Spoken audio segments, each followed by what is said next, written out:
is week 1. And the next, no, that's later on. I could do that whole bit.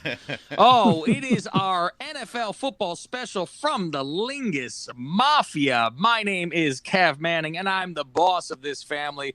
I am joined, as usual, by my consigliere, Mr. Frosty Walnuts. What do you hear? What do you say?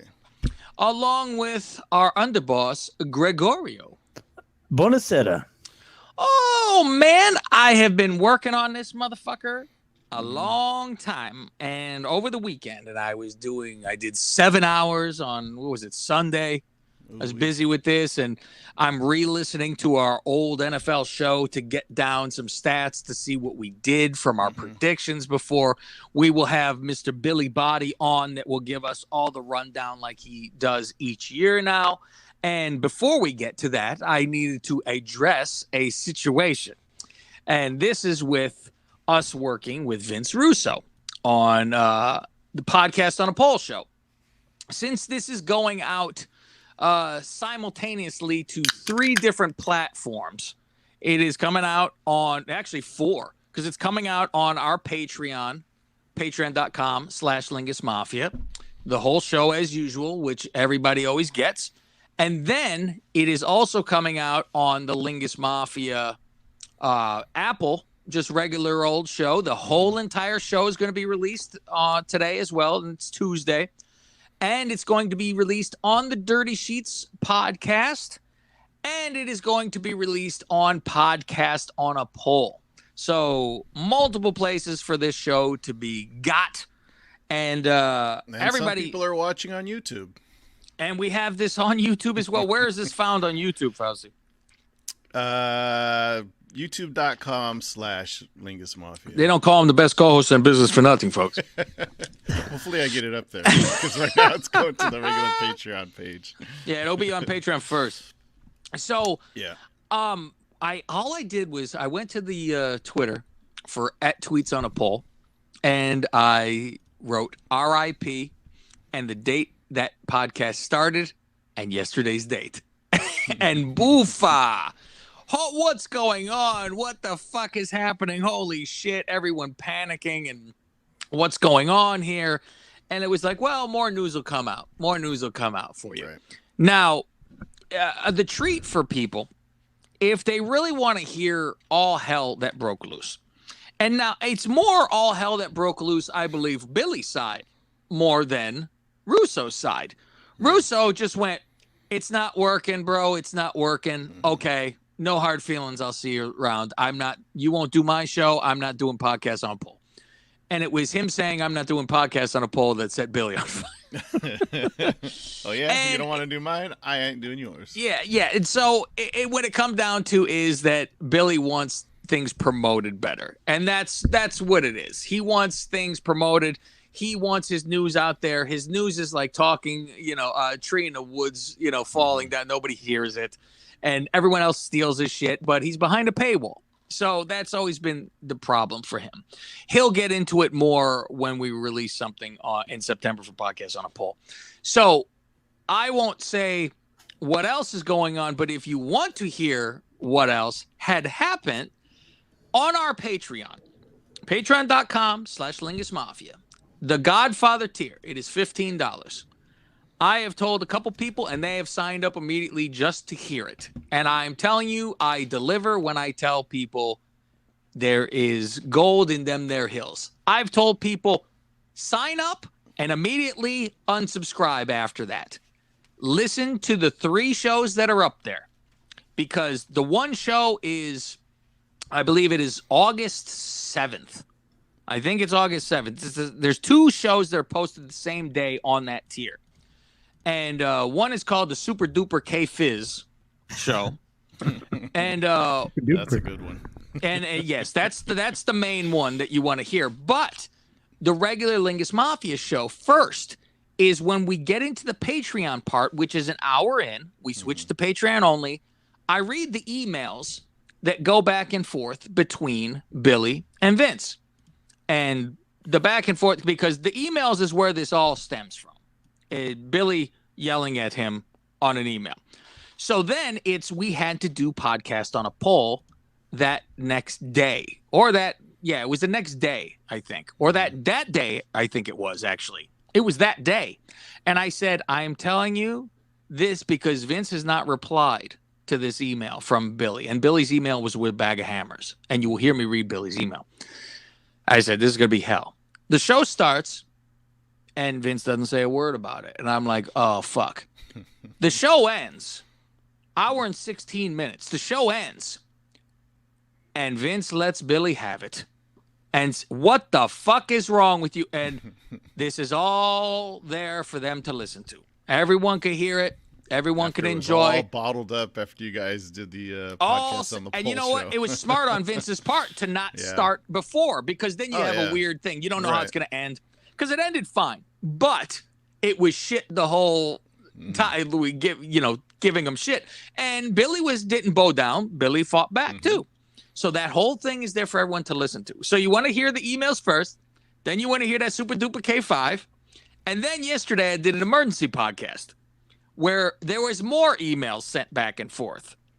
And as this is going on, Billy calls me. So we have a whole conversation about everything that went on. That is all on that tier for everybody to fucking go if you want to hear it all. Billy will address more stuff. Maybe he's coming on this show in a couple minutes. Maybe he addresses more of it there, because you know what? I'll sprinkle something. I'll do a little something. I'll go like this. Let me throw it out there. Let me. I got one. I got one. Whoop, you too quick. I'm gonna throw out the fishing line and see if Billy bites, because I think if you mention one thing, Billy gonna take that fucking string and run with it. Right. And I'm gonna need you guys grab me from behind while we're on that boat, fucking trying to pull this fucking swordfish in. We'll be honest. So, anyways, the Jets this year. After 15 minutes of him screaming. So we'll address it more on the podcast on a poll this month, and we're in the works to try to do something for guests and keep that going. We'll see. If it works out the way he wants it to work out, it's going to be something else. Yes, but we'll fucking see. Boy, oh boy, we'll fucking see. He's trying. So, like when it comes to Russo and me, there ain't no, whatever. I'm there for the ride. I'm like, I show up when I'm told to show up. It would be nice if he did watch the shows that we're watching, so he's more fresh on it. Right. I understand that's not his fucking. Yeah. It's not his priorities, that show. Because he's got a million. He doesn't care. Yeah, I do think it should be more of a priority, because I think it could be enormous. Right. If it was put more time into and all that kind of stuff. And I understand that. And I've told Vince, I understand both sides of the argument. Why Billy would want this or that, and why you fucking don't. Both of them. It sucks because it was a well-liked show. I was skimming through the reviews on Apple Podcasts. And all I haven't looked at those in ages. Yeah, they were all so positive about the chemistry between the three of you. I had one guy say shit to me on Twitter today about the show's horrible. And I wanted to reply, oh, then you should be happy. It's go. Yeah. It's over. Who cares? But I don't, like, Billy would reply, fuck you. I reply normal to the people. I don't care. I really don't care if someone goes, like, somebody messaged us on the Dirty Sheets Twitter, at Real Dirty Sheets, and right, you suck. And I hit the like button. I don't. Yeah, well, that's like I told Billy before. I said when we got in trouble when we said something about JR, and everyone attacked us. They were coming left and right, and you called me, and I was golfing, and you go, what do you want me to do? And I said, retweet and like. I go, fuck this. I go, they spell my name right? That's all I fucking care. Yeah. Speaking of spelling names right, Faust. Oh, I know. Thank you. Some people can't spell my name right, and I don't know how. It's very difficult to fuck up. But you have to take the negative criticism with the good, and if you just focus on the negative and the shit talking, then it's gonna drive you crazy. Well, like I said, I use shit like we had it as a slogan almost about. Somebody wrote, "This is the worst fucking show ever." Like I said, that should be our fucking logo underneath our fucking name. Right. And I said, and how many times when we do these cameo things, make them say this is the worst show they've ever heard. That's what I want them to say. I wanted Matt Hardy to say, I hope these people die. Remember there was all kind of, and he was like, he wouldn't do it. And he was like, oh, I'll say, I hope you enjoy the show or something. And I'm like, say you hate them and you hope we die. Come on, positive spin on something.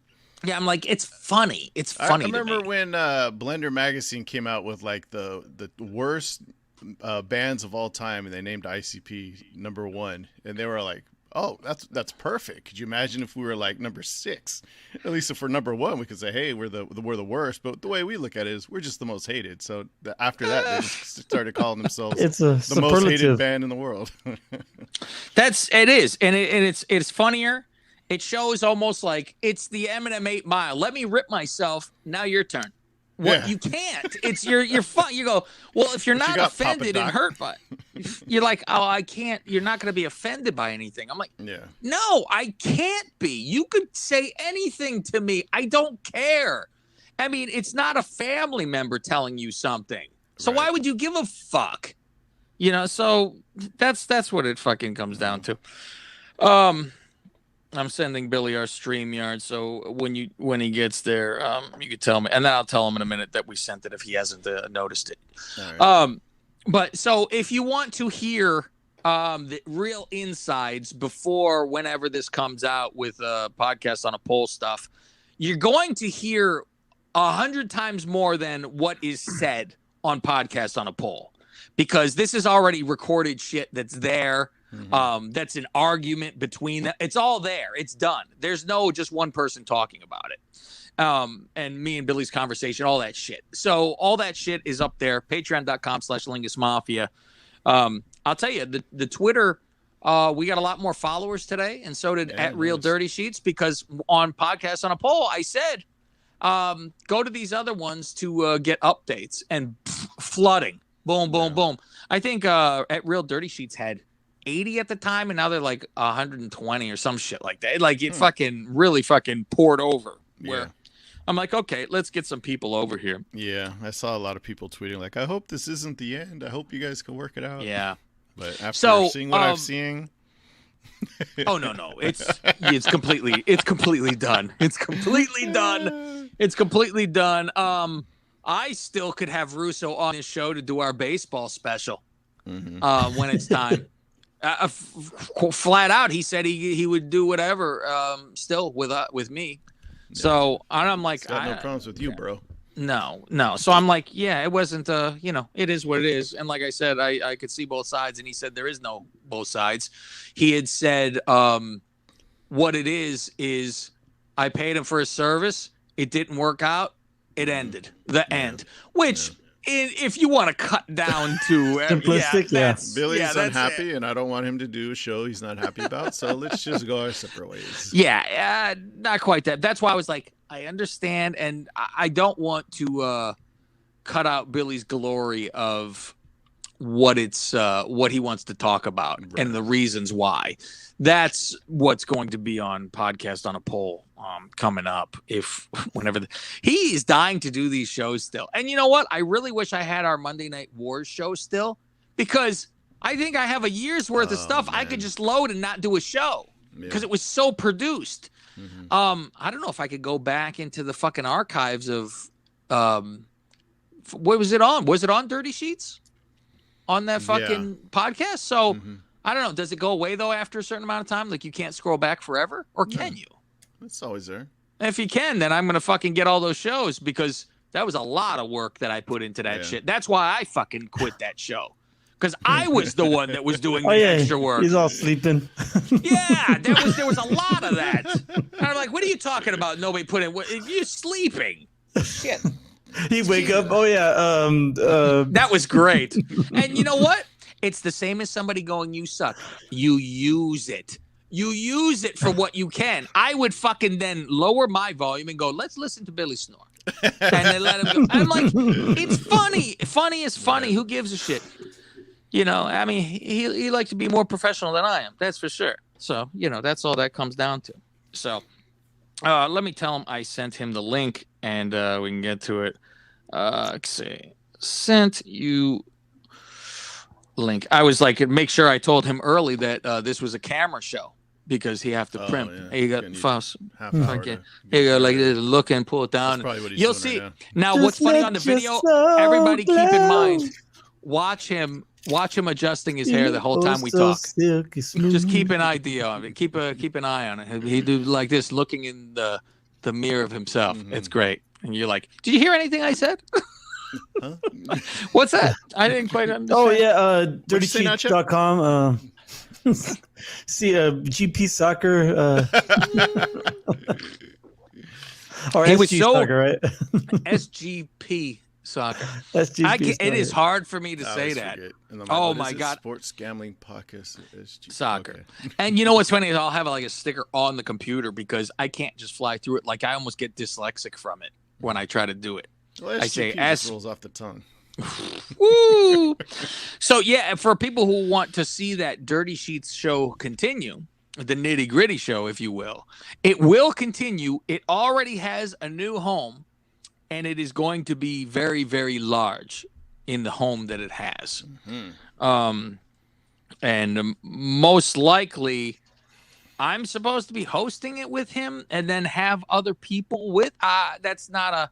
I mean, that's the details idea. haven't been worked out yet. Yeah, and listen, my feelings aren't going to be hurt if I'm not the fucking host of it.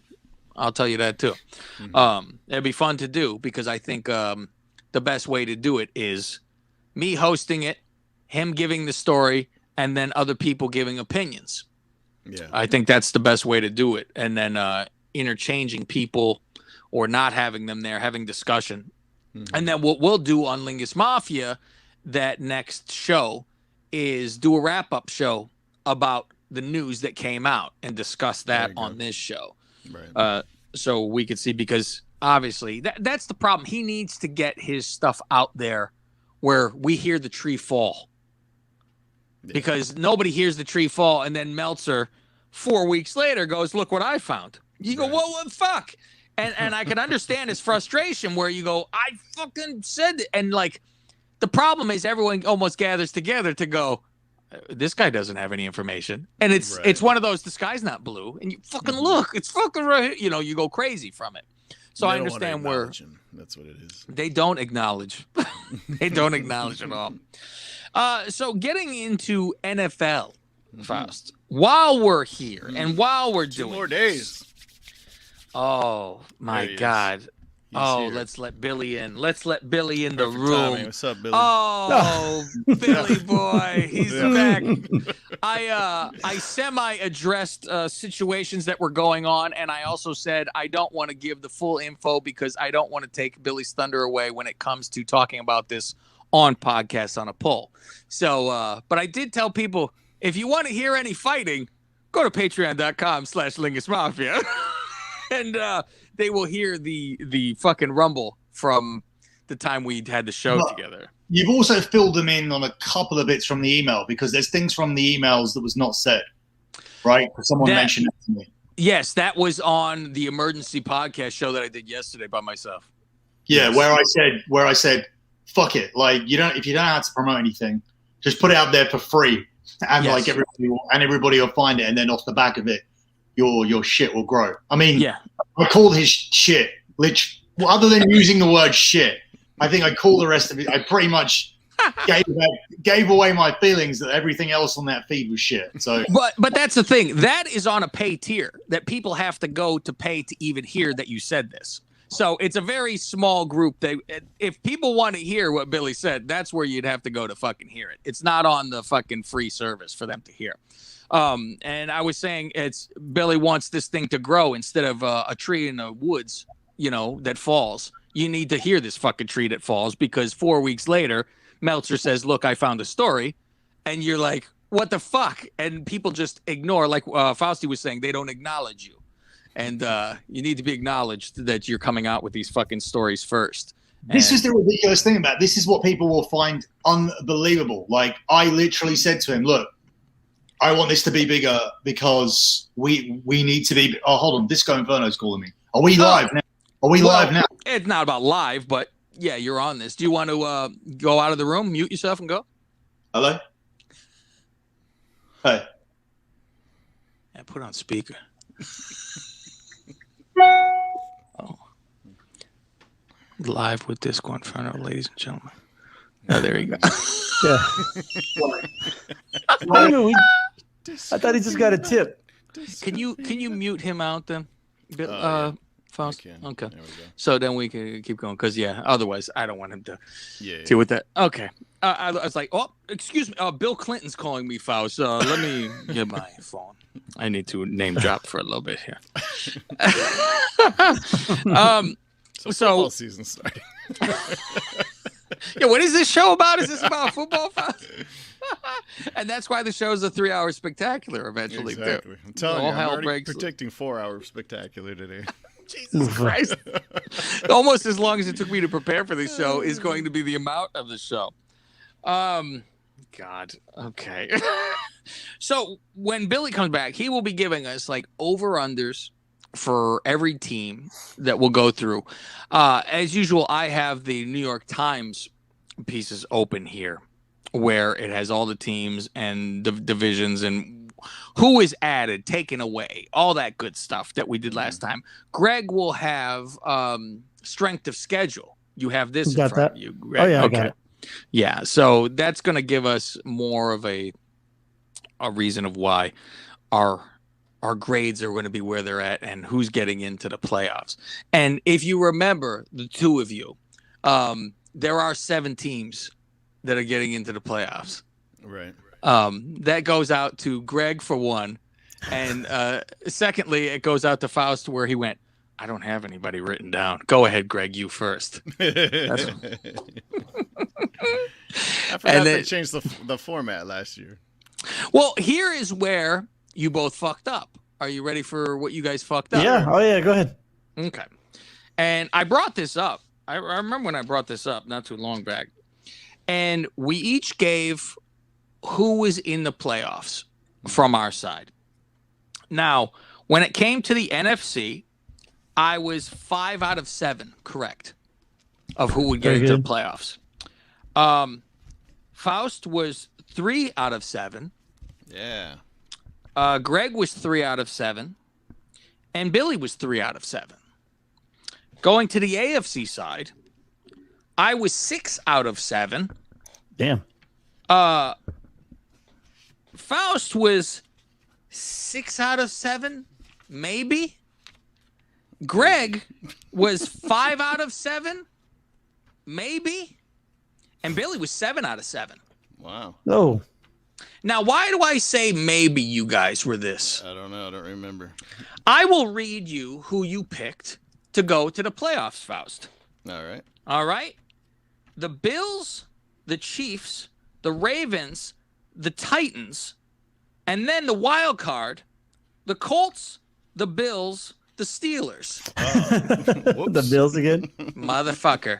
And we don't even catch it. We don't catch Yeah. anything. I'm like speeding through writing shit down. Okay. So you got 2 correct there, Faust. Yeah. You got 2 of them correct, and they were the same fucking team. Now you have Greg. Greg picks the Pats, the Chiefs, the Ravens, Buffalo, and the Colts. And then we go, and he goes, what? And we go, there's 7 teams. And he goes, oh, fuck. One more? Let me look. One more. The Colts. Oh, and he already picked him. He picked them last, and he picked them again last. Gotcha. It wasn't even in the beginning he picked them. He picked them twice at the end. And again, we don't catch it. I go, motherfucker. Yeah, I got them written down this time. Okay. I'm going to try to fuck up this. How many are there? There's 7. 3 wild. Yeah. 3 3 wild wild cards, 4 division winners. There you go. There you have it. And because one sits down. Oh, I gotta That's pick all there one is more. to it. Hold on. Right. One gets the bye. Yes, only one gets the bye. So we had that, and then Billy picked. He did KC, Baltimore, Pats, Indy, Steelers, Bills, and Titans. So he nailed them all. Different orders, of course, and but I'm like, you doing 1 through 7? Forget it. Just give me your fucking who gets the bye, and then the rest of your fucking people. So that's what we'll do.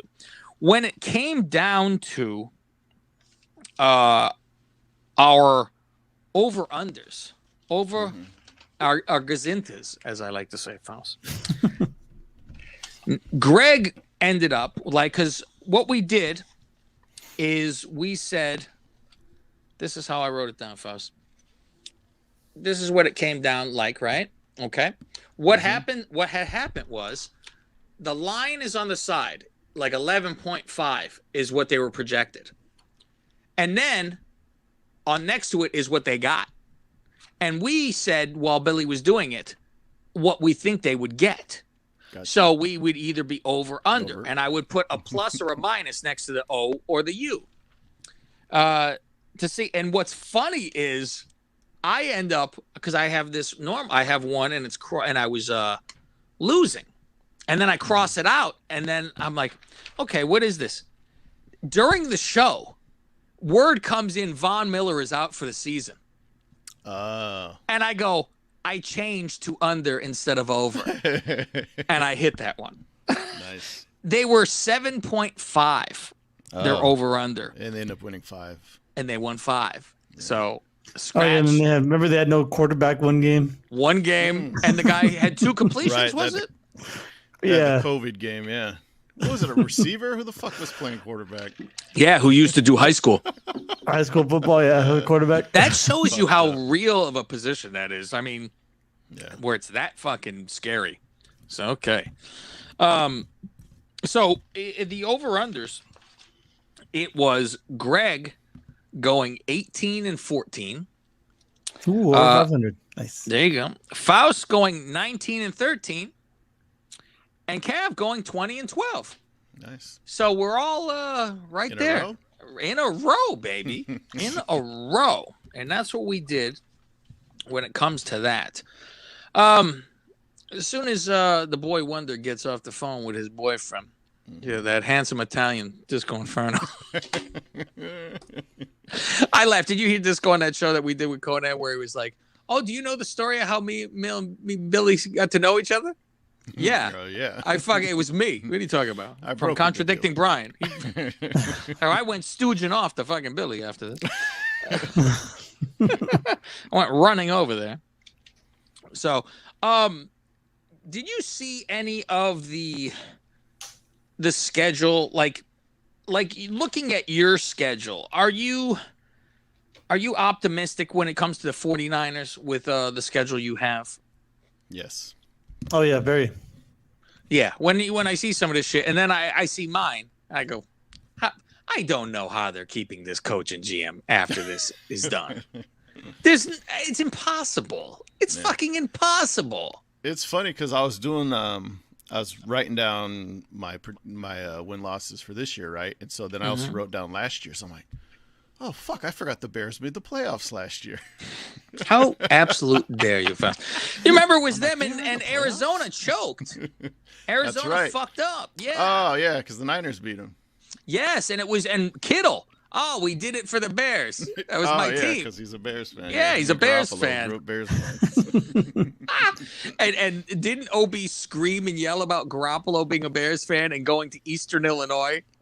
And he's like, motherfuckers, the guy was in your backyard and you don't even look at the motherfucker. You don't look at him.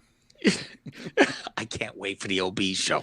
I still don't know when the fuck it's on. Man, I wish they would do a season preview too. I want more OB. More OB before he dies. Ed O'Bradovich. So good. So good. All right, Billy's back. You can unmute him. Perfect timing, Billy. We stalled until it was time to hit this now, and we'll be going into the over-unders. Any news we could reveal right now about your phone call or no? He's muted again. He's muted. There you go. Unmute. There you go. Oh, I thought you could hear the phone call. I just turned you down. No. We said, just in case, I said, privacy. Let's be proper and give him some privacy and muted you. Yeah. No, we're just ironing out like is this on the show now? This is on the show. That's why I said, is there stuff you could talk about or don't? So you know. I think where I'm going and everything, I think I just want to keep until it's said. Yeah. But you know where I'm going, and that was where I'm going. So yeah. Okay. Well, people know you talk to Disco, so let's see Sherlock Holmes if they can fucking figure out what's going on. All right, so let's get into Billy. I gave a little information which you would like as well. So we did those over-unders last time, if you recall. And I wrote them all down, and the way it turned out is the records for the over-unders.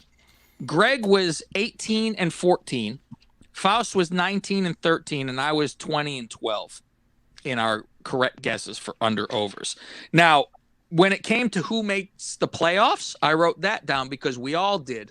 Who's going to make the playoffs? Did I do over-unders or not? You didn't. No. Okay. But you wrote down who's getting in the playoffs. So for the NFC, I got 5 out of the 7 teams. Faust got 3 out of the 7. Greg got 3 out of the 7. You got 3 out of 7. Now, when it comes to the AFC, I got 6 out of 7. Faust and Greg both fucked up. Now, listen to this one, Billy.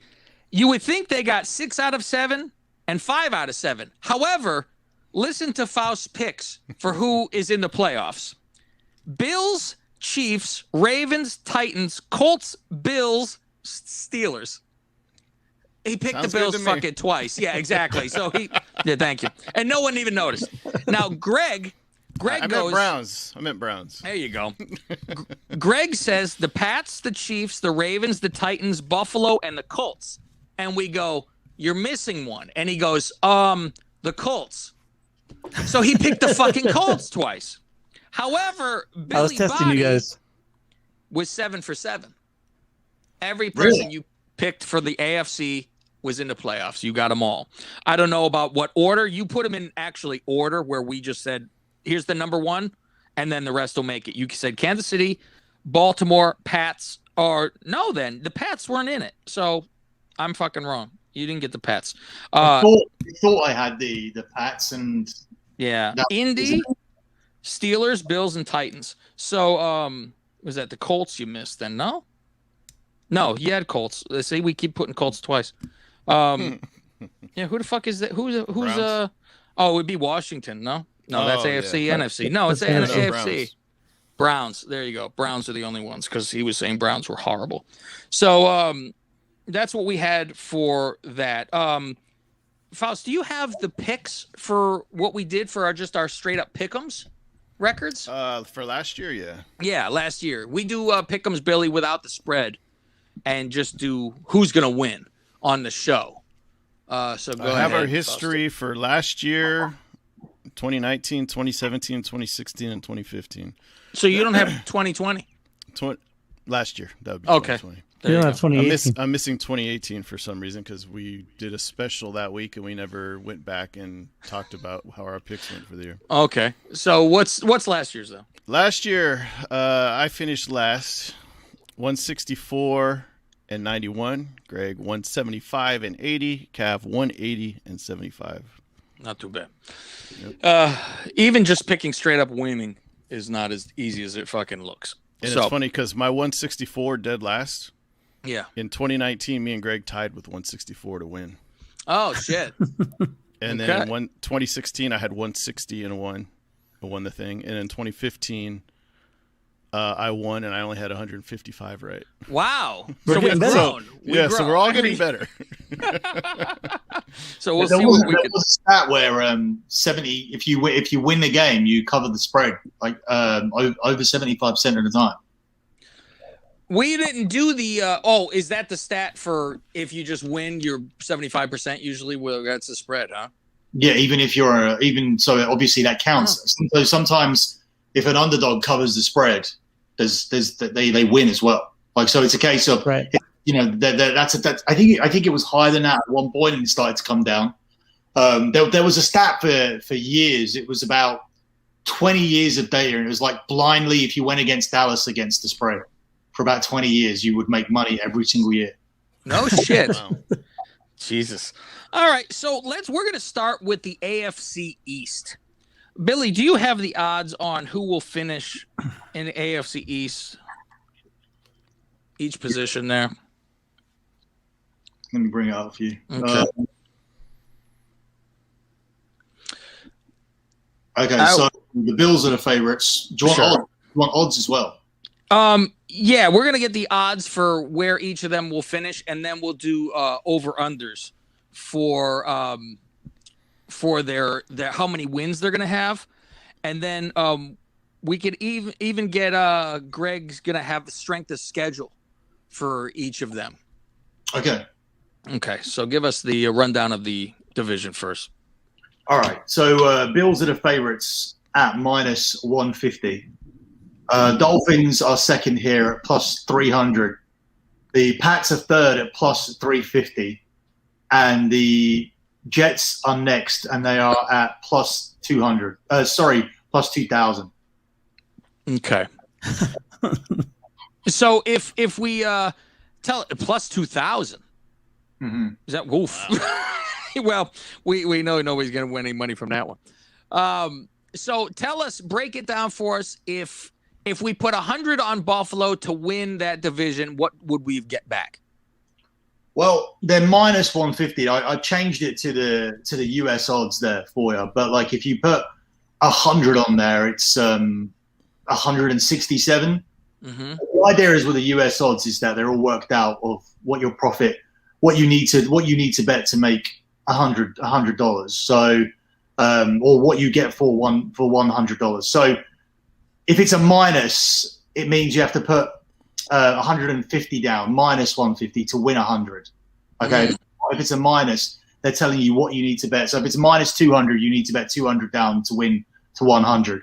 So if it's a plus, it's telling you what you'll win off $100. So all of these pluses are Miami plus 300 is a $300 profit for your $100, and Patriots is $350 profit for your $100 as well. But the minuses are different. The minus is telling you how much you need to put on to make 100. So you need to put 150 on just to make 100 from the Buffalo Bills.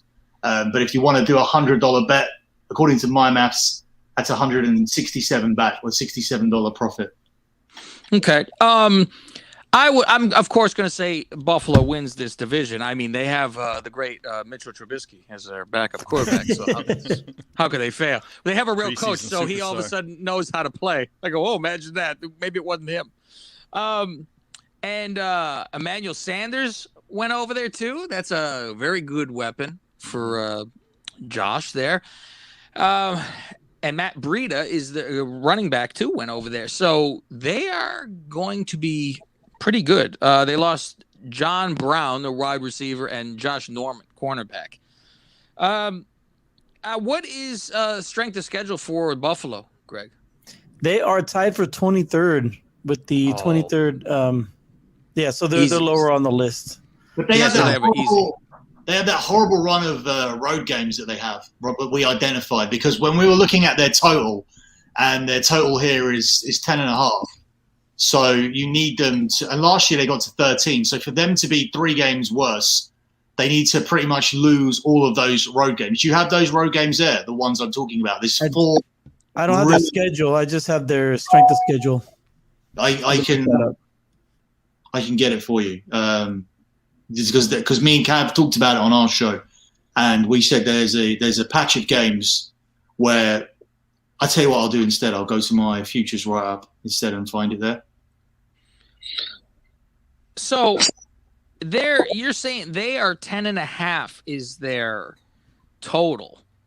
Yeah, but it's slightly odds on. So they are favorites to cover that. So I think a fairer reflection, a fairer 50-50 reflection would be 11, where if they get exactly 11 wins, you get your money back. Mm-hmm. So you get a push on that. So go ahead. Yeah, I've got it here. The Bills, where are we? Okay, so they have to go away to Kansas, Tampa, New Orleans, and Tennessee. So if they lose all of those, that makes it difficult for me to see them hitting their total, because they would need to be 100% at home. I actually don't think they'll lose all of those. I don't think New Orleans will be that good this year. I can see them losing at Tampa, and I can see them losing at the Chiefs, obviously. Yeah.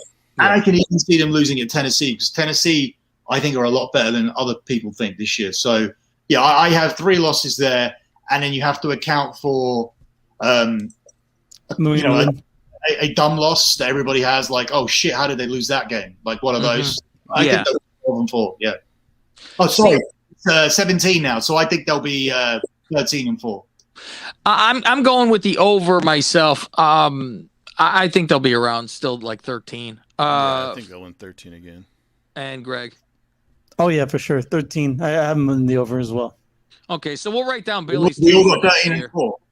We all got 13 I and wrote down Yeah. 13, yeah. Yeah. Okay.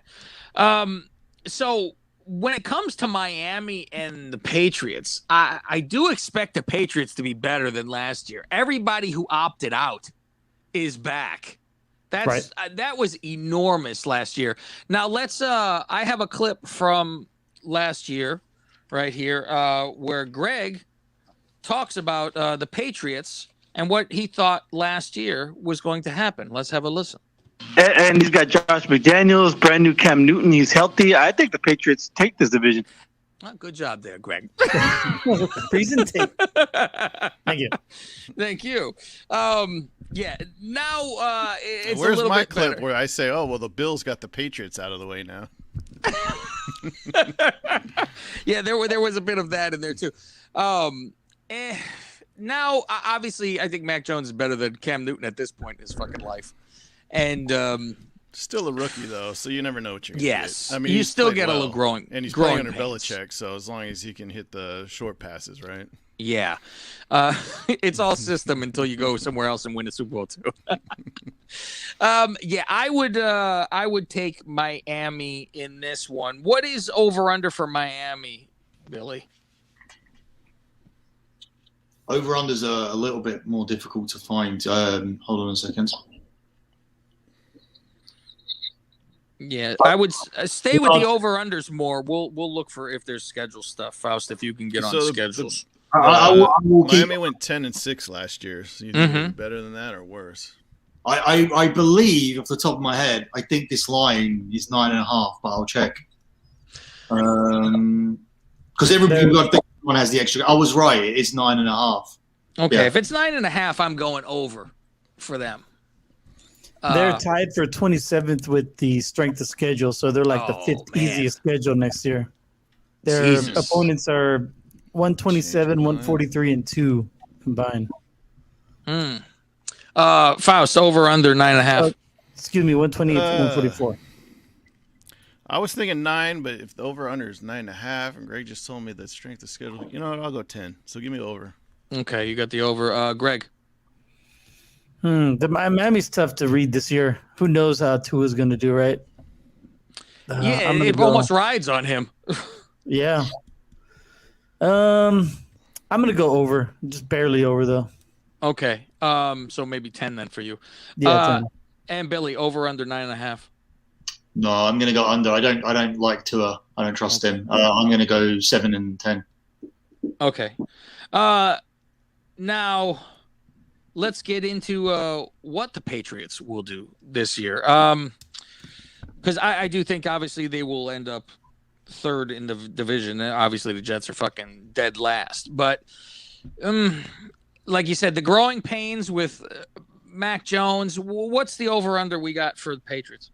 Same. Miami and Patriots are rated exactly the same for second place in this division, and they're over-unders. Patriots 9.5. See, then I would go with the under because I think they get 9. I'm like, it's going to be one of those. I'm like, do they reach that 10? It's what's the strength, Greg? Strength of schedule, they're tied for 19 with the Jets, actually. 19th hardest schedule at .489. Their opponents have a combined record of 133 and 139. Okay. See, I usually ignore the preseason, but it's different. I think when your defense is playing so well in the preseason, I think that is something that could transfer across to the season, because obviously we're gonna natural talent and skill in terms of, all right, and Aaron Rodgers can do shit on in a season, which you're not going to see in a preseason, right? Like there's not going to be magical moments, but the organization of a defense and then buying into your coordinator and everything like that, be it in the preseason or whoever comes into the regular season, I think that could translate. I think that could move over across. That's why I have this team going narrowly over. I think I have them finishing second in the division and not third like you. Okay. So you would put them at the over. Yeah, I think they're going to be. I think they're going to be good. I think they are going to be over in their win total, and they'll be over 9.5. And I think they're going to be a very good team initially for unders on the totals until obviously the bookies work them out, and then we'll start seeing totals like 41 and 39 and all this kind of shit, which obviously is, and that's going to be aided by the teething period of their quarterback. And I say teething period, he could be shit all season. Like, we don't know, but yeah. Faust, over under 9.5. I'll go Patriots. under. I'll say 8 wins. Greg. I go over. I think Mac Jones is probably going to stumble in the beginning and then find something to just not lose games, and Belichick will win. So they're going to go over. Okay, here is another clip of I'm talking about Miami, I believe, and the Jets. I don't think Miami's straight fucking trash now, and I don't think the Jets are fucking trash. I think they could both end up kind of like an 8-8 type. Part of me wants to say the fucking Jets get to fucking 9-7, which would be, they'd fucking jump through a hoop if you fucking told them they get 9-7. I'll say fuck it. I give them a 9-7 myself. What do you say, Fausti? No, I'd say 8-8. Okay. Yikes. And Gregorio? 7-9. 7-9 for them. Okay. So we had all too much missed faith out in on old that Sam. Just to let you know, the Patriots have given up 35 points all preseason across 3 games. It's really hard to when it comes to preseason stuff. Like, I'm like, you're playing against other garbage at the same time. But I always think they are equal garbage. It's your backups against their backups. So, a little bit there. Here is a clip on Billy talking about Miami last year, and what he thinks they're going to be. Let's see. The over-under on Miami sits at 6.5. It's narrowly edging towards the under, which is at 4-5. And then you can get the over at 10 to 11 still. But it's just very, very narrow. It's not significant movement. It's just a slight lean towards the under. Okay. So yeah, I'd take the under on this one. We'll go to I agree. I can't find. I'm looking. I pulled everybody's schedules up, and I just cannot find the wins. It's rough for the Dolphins. I mean, you're going to need them to. What's their the strength? only win that I can. They're third hardest. And they got Third 10. toughest. So you imagine they fucking get the number 5 pick. Now you're going to. Holy shit. Well, I mean, It's weird looking through it. I can't even see a win in the first 8 games unless they can go away and win at the Jags, who would have to be particularly weak for that to happen. So it's really, really hard. Like I'm honestly struggling to get them even up to 4. So there you go. Wonder if they'll get to 4 wins. They got 10, ladies and gentlemen. So the Miami shocked everybody. The hardest schedule in the league. And they had a fucking tough schedule. I'm like, Jesus Christ. That's very impressive then. If we all thought they were going to be fucking that bad and got 10 and they had one of the hardest schedules in the fucking league. The Jets, I do like the quarterback they have. I thought he was probably going to be the best one out there. I don't jerk off to Lawrence as much as everybody else does. But the offensive line is horrific for the Jets, and it's the fucking Jets. Maybe the new the 49ers former coach will know what to fucking do over there. You hope that, the little Hulk dust is sprinkled on him a little bit from being on a winning organization when he goes over there. But last year was 2 wins? 2 and 14. 2 wins. Yeah, what is the strength of schedule for the Jets? They are tied for 19th right now. That's that's semi-low. That's not terribly bad. What has you got for the over-under there, Billy boy? Hold on. I think it's really low, and I think I've gone under it as well. It's 6.5. 6.5. Does anybody have the schedule ready? Like, Faust, do you have the schedules of these guys? For the Jets, yeah. Okay. Okay. Faust will be in charge of schedules. All right. You What want do me we? to read off the Yeah, teams? read off and go in order here. What do we got? All right. At Carolina. Mm-hmm. Home That's against a great game right off the bat because it's former quarterback. There you go. Revenge game. Go ahead. Exactly. Home with the Patriots. At Denver.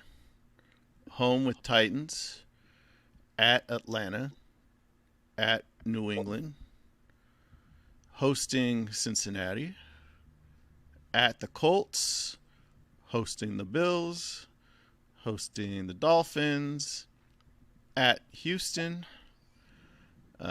Philly at There's home, New Orleans at home, at Miami, Jacksonville at home, Tampa Bay at home, Jesus. and they end at Buffalo. I am with Billy. I am taking the under on this one. I'm saying they'll 3? jump up to 3 wins this year. 3. Exactly. So I have everyone's going with the under on this one. And Definitely same. it's going to be, it's going to be a few years before this gets fucking right for them. Should we jump to the South? Do we want to go to AFC South and see what we have over there? God, right off the bat, I'm like, I finally heard them talk about who's starting for the Texans. Today was the first time I heard them say Tyrod Taylor is starting. I've been like, Yep. what is going on? Are we going to finally get this? And we finally did. So, and they said Watson is on the 53-man roster, but he's going to be a healthy scratch every week. That's what they're expecting. And you know what? Waste the spot each week. Until the fucking commissioner says he's not allowed to play, I'm playing him. Fuck you. Fucking care. What, are we going to have fucking people in the crowd with fucking signs? Fuck up. You pay your ticket to hold that sign? Go ahead. Innocent. That is the Enzo factor right there. Guilty. Does he even want to play? Yeah, I don't think he has a problem with it because he's saying he didn't do shit. I thought he was at camp and everything. I mean, he doesn't want to be on that team. Right. But what are the odds for this division?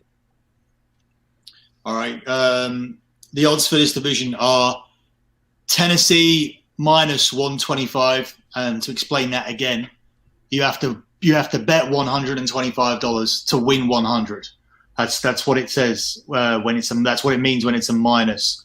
Okay. By the way, the Ravens are signing. I think it was Le'Veon Bell. I think it just popped up on my. Oh no shit! I heard that earlier. Okay. Yeah. They had tried him out and somebody else because they keep their backups. Well, their starter got hurt and then one of their backups got hurt.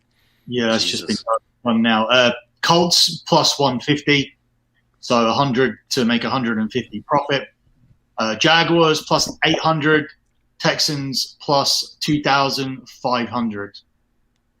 Oof. Somebody needs to rig it for me so I can put $5 down. I would go with Tennessee to win this division. It is very difficult still for me to say Tannehill. I know last year I did every year. Season preview. Yeah, and Billy was like, "Nah, he's graduated for me. I'm done with the Miami stuff with him." It's very difficult. It's very difficult still. Like if the Bears said we're signing Tannehill, I'd be like, "Motherfucker." I'd be like, "Another fucking guy." You know, that just seems like it to me.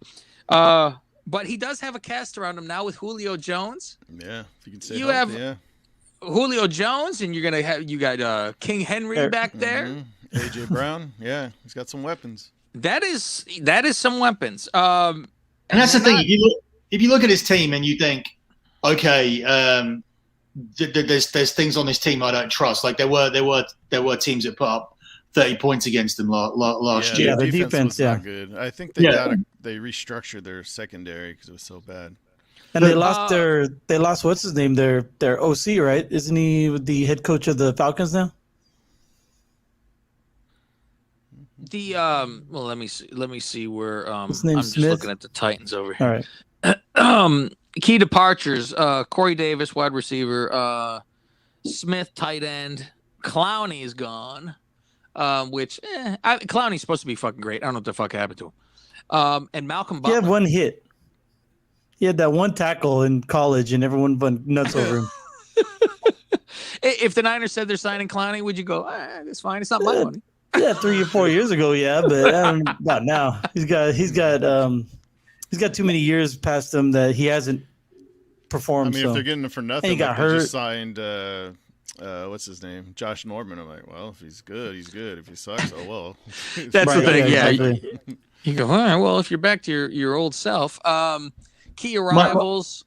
Julio Jones, Bud Dupree, Caleb Farley, cornerback. So like they lost a corner, got a corner, lost a linebacker, got a linebacker, and Autry, they got a defensive end thrown in there too. But Julio Jones is just a monster to fucking have. Yeah, they lost their offensive coordinator too. Arthur Smith is the head coach of the Falcons now. And Arthur Smith, just a little fun fact, he's the son of Fred Smith, the CEO and founder of FedEx. Shit, he don't need that job then. No, he's fine. He doesn't need that shit. What is the over/under, Billy, for Tennessee? The over under for Tennessee, I think that was a bet that I was going to take. I didn't take it in the end. I just took them to win the division. The over under for Tennessee is not actually up right now. So I wonder if something's. Oh, here it is back. It's only 9.5. So give me the over. Give me the over. Well, what's the schedule? What's the strength? And then Fausti, give me the schedule. Strength of schedule, they are tied for 13th. 138, 134. Their opponents are high. Just over 58%. All right. Faust, speed through that schedule. Cardinals, Seahawks, Colts, Jets, Jags. So they don't have their bye until week 13, but then here's their tough stretch starting at week 6. They got the Bills at home, the Chiefs at home, at Colts, at Rams, and then New Orleans at home, and then they get the lowly Texans, and then the Patriots. Then they have their bye. Then it's the Jags, Steelers, Niners, Dolphins, Texans. That's well over 10. Yeah, I would. I'm thinking last year they won 11. I think they can win 12 this year. Yeah, I mean as I said, I took them to win the division because if they somehow don't get to 10. You still have the Colts as the second team here in this division. We don't know the status of Carson Wentz and Quentin Nelson. So, I mean, they're not supposed to start the year. The date where I looked up, they were coming in the middle of the season. Cav says they've had some miracle recovery. I thought I read Wentz is supposed to play this week. Yeah, I keep telling you, he's starting the game. He's starting. This foot doctor is a fucking miracle worker for some reason. The guy's jogging around after they said it would be 10 weeks. I mean, they were trying to get Foles over there. You imagine this Wentz would fucking be hanging. He'd hang himself if Foles showed up. CBD oil on it. Now it's all better. Rub this snake oil. It'll be fine. The thing is, we don't know if this guy's finished anyway. So that's the other thing. So for me, it's just so many risk elements there. I think both bets are absolutely fine. I think Tennessee do get to 10, and I think they do win the South. I don't think Colts win the South. Yeah, I agree. I agree with that too. Even Okay. if Wentz is healthy, is it good Wentz or the Wentz we've seen in recent where he's just not as good? Yeah. Trash. And Wentz was also coming off this injury, whether he's fully recovered from it or not. Like, we'll see. I mean, he's going to be all. What was his injury? Like it was a foot. Yeah, it broke his. Was it like a fracture in his foot? A bone in his foot, I think. Well, thank you. That extra bone. He's not a black guy. It's not the extra bone. Oh, I thought that was ankle. Thank you. Are you taking the over, by the way, Greg? Yeah. For Tennessee, Okay. Yeah. over. Okay. Yeah, I don't trust the Colts at all with Wentz. He's made of glass. Finish the season and then show it to me. Do it twice. I don't buy it. What is the over under for the Colts? For the Colts, I believe it's slightly less, but I only buy a game or like a half a game. See, if Wentz is, MVP Wentz with that offensive line, I mean, he has a great offensive line, which is what he needs because nobody could touch, don't touch him.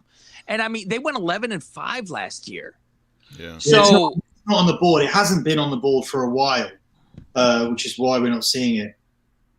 Yeah, because Wentz is still in flux. I think they just don't want to put a number to it yet. Yeah, but I believe before it was removed, it was half a game less than the Titans. The Titans were still favorites. So I would say if they're saying they're like 9, we'll just write down 9 so we could make our pick on this. I'll say they go over 9. Because I'll if they say were over. 11 I think they'll last win- year, I think they'll Jesus. win 10. yeah, Yeah. yes, I'm with you on that. And they're So- tied for 23rd strength of schedule. That's pretty good then. That's It's in their favor to go over. okay. And Well, Billy, you get to over play on the Houston and Jacksonville twice. That helps. Yeah. that does help you. It does Extra help. bye Meanwhile, weeks. they lost to Jacksonville first week, so Never Oh mind. yeah. Yeah, I think they'll get 10 wins and go over. But okay. I also think that the Titans have a lot more wins than now. I had the Titans around about 12-5, so I think that they'll be behind them. Okay. Right. Let's go with who will Something be like next. 12-5, and you think, what am I doing? Like, that's not an NFL number. It's 12. Yeah, I know. It's gonna It's get. gonna It's take gonna a be while to hard get to used even to. say it. Yeah. So I'm like, oh boy. I'm like, okay, what number We're is gonna this? go 12-4. What do you mean 12-4? I mean 12-4-1. That's the old Greg math. So let's go to Jacksonville. Jacksonville's got to be better than one win, right? Because they got to play Houston twice. Yeah. I think they can get to 3 this year. Yeah. What's their schedule? No, they're total. No, their schedule first. Let me hear what their schedule is. See if I could think about what they will get before I hear their Okay. totals. All right. Well, here we go. Barn burner to start the season. At Houston. Yeah. Home at Denver. Home Cardinals. At Cincinnati. Home Titans. Home Dolphins. At Seattle. Home Bills. At Colts. Home Niners. Home Falcons. At Rams. At Titans. Home Texans. At Jets. At Patriots. Home Colts. I say 4 or 5. Yeah, that's what I counted 5 possible wins if you throw in the Jets. You always expect somebody's biting. I already gave Jets the win against them, so I can't give Okay. Jets the win as well. So I only Right. got So what do we got for over under for the Jags? 6.5. I'm going under. I'm going under. Same. Yeah. I'm going under. Yes. That's one of my actual official bets that I've given out as well. Okay, so we're all going under for that one. Houston, we talked about. We don't even need to really look much at Houston because we don't need isn't to it look like? at schedule. Is it 2? Did we say that, Billy, or was it 3? No, it was 4. Oh, that was crazy. That that was. We were like, oh, jump underneath that one. That was like the lock Throw me it under in, that bus. motherfuckers. Lock it in. Yeah, that's a pretty fucking good one. Let's see. I have a sound bit for Tennessee with what we talked about. Let me find it here. And let's see what was said. Oh, this is where Greg is fantastic about Tennessee and the division, and then he completely fucks up. So let's have a listen. That's a tough division, man. Except for the Jags. I mean, the rest of the team, those 3 are like, they're going to duke it out. I think it's going to come down to like the last 3 or 4 weeks to see who's going to take that division, just like last year. Titans, yeah, I'll go 9-7. 2 out of 3. It came down to right to the end, and then fucking 3 wins for them. So okay, you had it good on that. Well, I mean, the Titans and Colts did both have 11 wins. Houston, only 4. It was like, hey, everybody except for the okay. Yeah, they had 4 wins with Watson playing. I don't understand how that's the total. Yeah, that's I'm like, boy, it's a team in disarray. I'm like, I got to see who the number 1 quarterback coming out is because whoever it is, that's who they're taking. All right, let's go to the North in the AFC. So we're all taking the under on Houston, right? Yes, I Yes. didn't even ask. But it's Okay. weird that everyone's so convinced, like, and how they would hang that line out there for. It's a very it's very much the case of. It's weird because bookies don't really lose money. There's no poor bookies, Yeah. right? Mm-hmm. But, like, they're putting out a flat 4 line out there that everybody's going to be under. So I don't know what they're expecting this team to do, or what they know, or if Watson's going to start playing at some point, and obviously that makes it more scary. But I don't know. They had 4 wins with him playing, so we know he's not playing on the weekend. So It was their defense that really did it in for them last year because they were with Watson, they were putting up 38, 31 points, 20 points, 41 points, 25 points, Who'd they 35 lose this points, year, 36. Who? What? Say it again. Houston. Comings Houston. and goings. Roster Oh, moves. okay, let me see. What did Houston lose? So Watson was putting up numbers, but the defense just couldn't hold the other team to below what I Watson was know they putting got up. Brandon Cooks. They lost J.J. Watt. Right. That's big. Their center they lost. Not like you would know their fucking name, Martin, whoever. And wide receiver Fuller. Right, and Fuller meanwhile, they last got year. rid of fucking Hopkins before. So it was Yeah. like, now who's Will- catching the Will fucking ball? Fuller, the Brandon fourth or Cooks. whatever. I had him on fantasy. He underperformed last year. So they got obviously Tyrod Taylor, who's starting. They got an offensive tackle, another offensive lineman who's interchangeable, and Burkhead as a running back. Meanwhile, don't they still have David Johnson in that fantastic trade that they thought they got over on with the Hopkins? Remember they traded for him? God. Yeah, that's what was Yeah. the trade. Because last year when we were doing this whole thing, somebody said, well, who the fuck did they have as a running back? And we were like, that was the fucking trade. It's Yeah. the great Johnson. I think they picked up another running back. Didn't they pick up Mark Ingram? That's all it says here. And this thing was published yesterday, or day before. All right. So the North, we're going to start with Billy giving us the odds of how this division will line up. Okay, so you have Baltimore Ravens at plus 110. You have the Cleveland Browns at plus 145. You have Pittsburgh Steelers at plus 450. And then you have the Bengals at plus 2,500 again. Jeez, 2,500. How sure they are about that shit. It's like 250 to 1. God. I mean, people would put down, at worst, I think people put down $5. Because they go, fuck it. I'll lose $5 because if they win, I'm rich. This is a good odds, man. Yeah, might as well for $5. Fuck it. 25 to 1. It's almost like, like everyone laughs and goes, why would you do that? You know it's not going to happen. Meanwhile, if people put money on the San Francisco Giants in the fucking offseason, look, that team was supposed to be 500 at best. Faust was like, if they went 500, I'd be thrilled. This fucking team could win the championship. So, But you can sell Vince Russo. yeah, I know. Him and Vince going to hang out with their favorite fucking team over. All right. The North, I would say, okay, let's go with Baltimore first. For their over-under, what is the strength of schedule, Greg, for the Baltimore? They have the second most difficult schedule this year. Ooh, shit. And what is that schedule, Fausti? For the Ravens. Let's see. Of course, they have their tough division. But, okay, so they start Monday night at Las Vegas.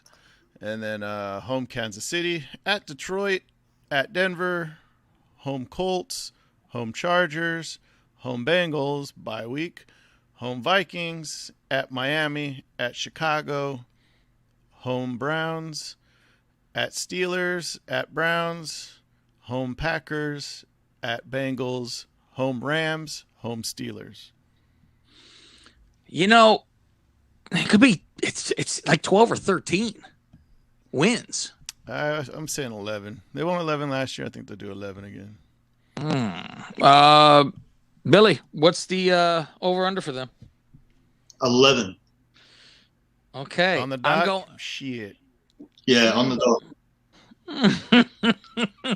I'm going over.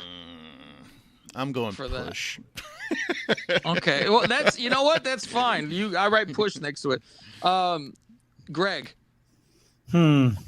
I will go with the over. And Billy.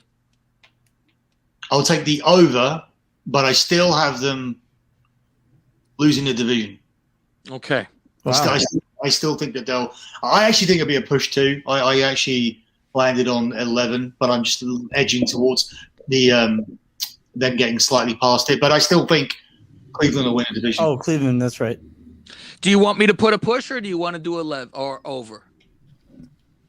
I worked out to exactly a push. So yeah, I put a push. Put a push. All right, we'll put a push. That's fine. All right. For Cleveland, this I have a clip for, let's see. Me. This is for Billy talking about the Browns. I know what I thought of them. I was Colin Cowherd with this shit on them with Baker. Here we go.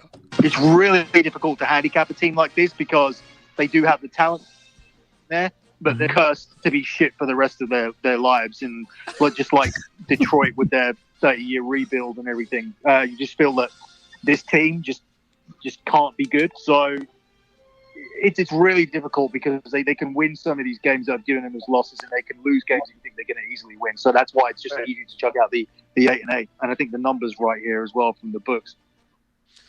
Yeah, I think they've finally gotten out of that stigma. I think because of the new coach last year. Before it was they were a good team and they had Kitchens, which ruined them. I look at the Browns like you look at Tannehill.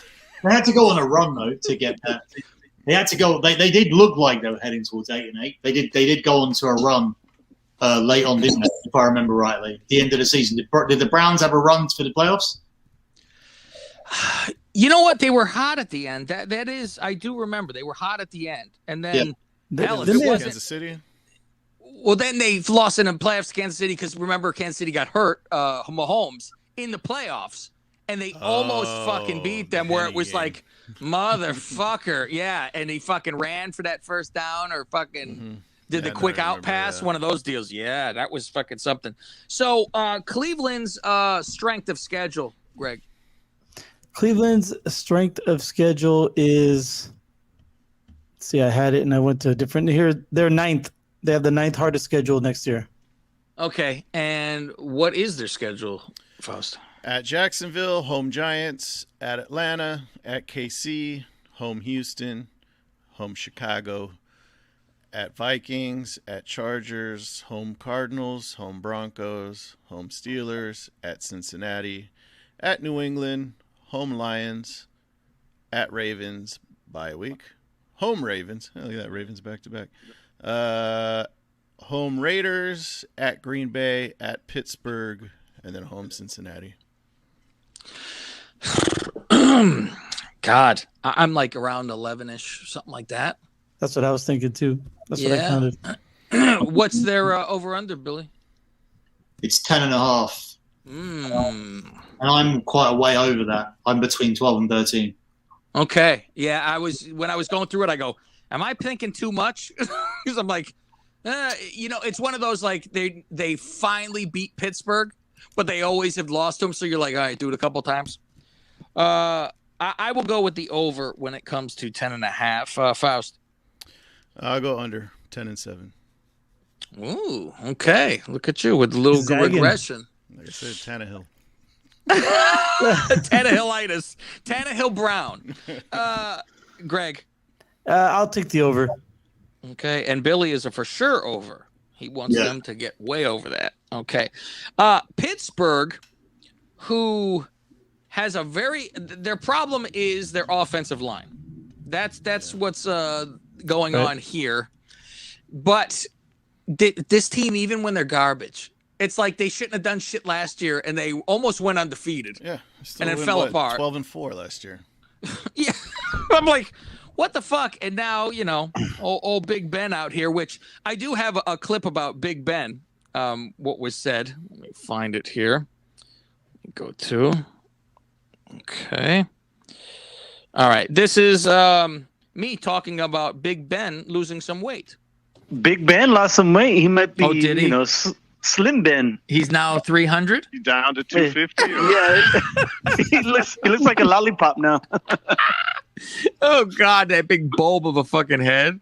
So now he can see his dick as he's raping women and going in and out. There you go. There's your Pittsburgh thoughts from last year. God, what's their strength? They have the hardest schedule this season. No shit. Wow. Number one, their shit. opponents are combined 155, 115, and 2 for a win percentage of .574. Read it off, Faust. At Bills, home Raiders, home Bengals, at Packers, home Broncos, home Seattle, at Browns, home Bears, home Lions, at Chargers, at Bengals, home Ravens, at Vikings, home Titans, at Chiefs, home Browns, at Ravens. Ooh. I'm picking 6 games in there, maybe 7 if they split one of these fucking with the Browns. Yeah. Oh boy. They have that end of year's fucking run is going to be terrible. Billy, what's their over under? It's exactly 8. I'm going under. And this would be like, they have not gone under like 500 in how long? So it's been a long time. That team is pretty solid all the time. Well, and Coach. yeah, they were saying, I hear these experts going, if the line holds up at all, they'll be good. That is the biggest problem, is just the line. So I'll be going under with that. Faust, what do you say? I'll go over 10-7. Okay, you're still getting them to 10 after all this. Okay. Yeah, 3 good receivers, new running back, Najee Harris. I think they'll be out of still. They lost their James Conner. Yeah. Their Pouncey and Villanueva for their line. That's their in and outs. And Ben is not getting any younger or lighter. Yeah, he's 39. Good job. What do you say, Greg? Over under 8? I'll go with the under. It's bold for us to say under just because it never fucking happens. Right. What do you think, Billy? Yeah, automatically when you hear the team name, you go over. Yeah. And you run through that schedule, and I was struggling to give them even. I was struggling to get them to this 8 to even push this. So yeah, I'm going to go under. Okay. Yeah, I was doing 6 and 7 at generous. So yeah, that's where I was. Now Cincinnati, I remember I said to Billy, he was looking at the schedule of Cincinnati a couple months ago, actually, maybe a month too, and he was like, "This is really fucking rough. I don't know how they're going to do anything." And then I said something. I said, "I bet you, for some reason, I don't even know why, I think one of the games they bite fucking Cleveland." And Billy sent me an emoji laughing at me. So I was like, I don't know why. I don't think. This is my Jets take from last year. I don't think they're going to be complete shit. I'm not saying 9 wins or anything like this. But what do we have, Greg, for their strength? They are tied for 6th with the 6th hardest schedule this season, 144 and 28 with the percentage of 529. It's not fair, really, is it, when you're horrible? And I don't know how some of these end up like this. Like the Bears have a real fucking rough one, too. And I'm like, why? What did they do to fucking get this? So, okay. And Fausti, the schedule of the Cincinnati Bungles. Home Vikings, at Bears, at Steelers, home Jaguars, home Packers, at Lions, at Ravens, at Jets, home Browns, at Raiders, home Steelers, home Chargers, home 49ers, at Broncos, home Ravens, home Chiefs, at Browns, that's it. That's at the preseason down here. Yeah. I'm hearing maybe 4 in there.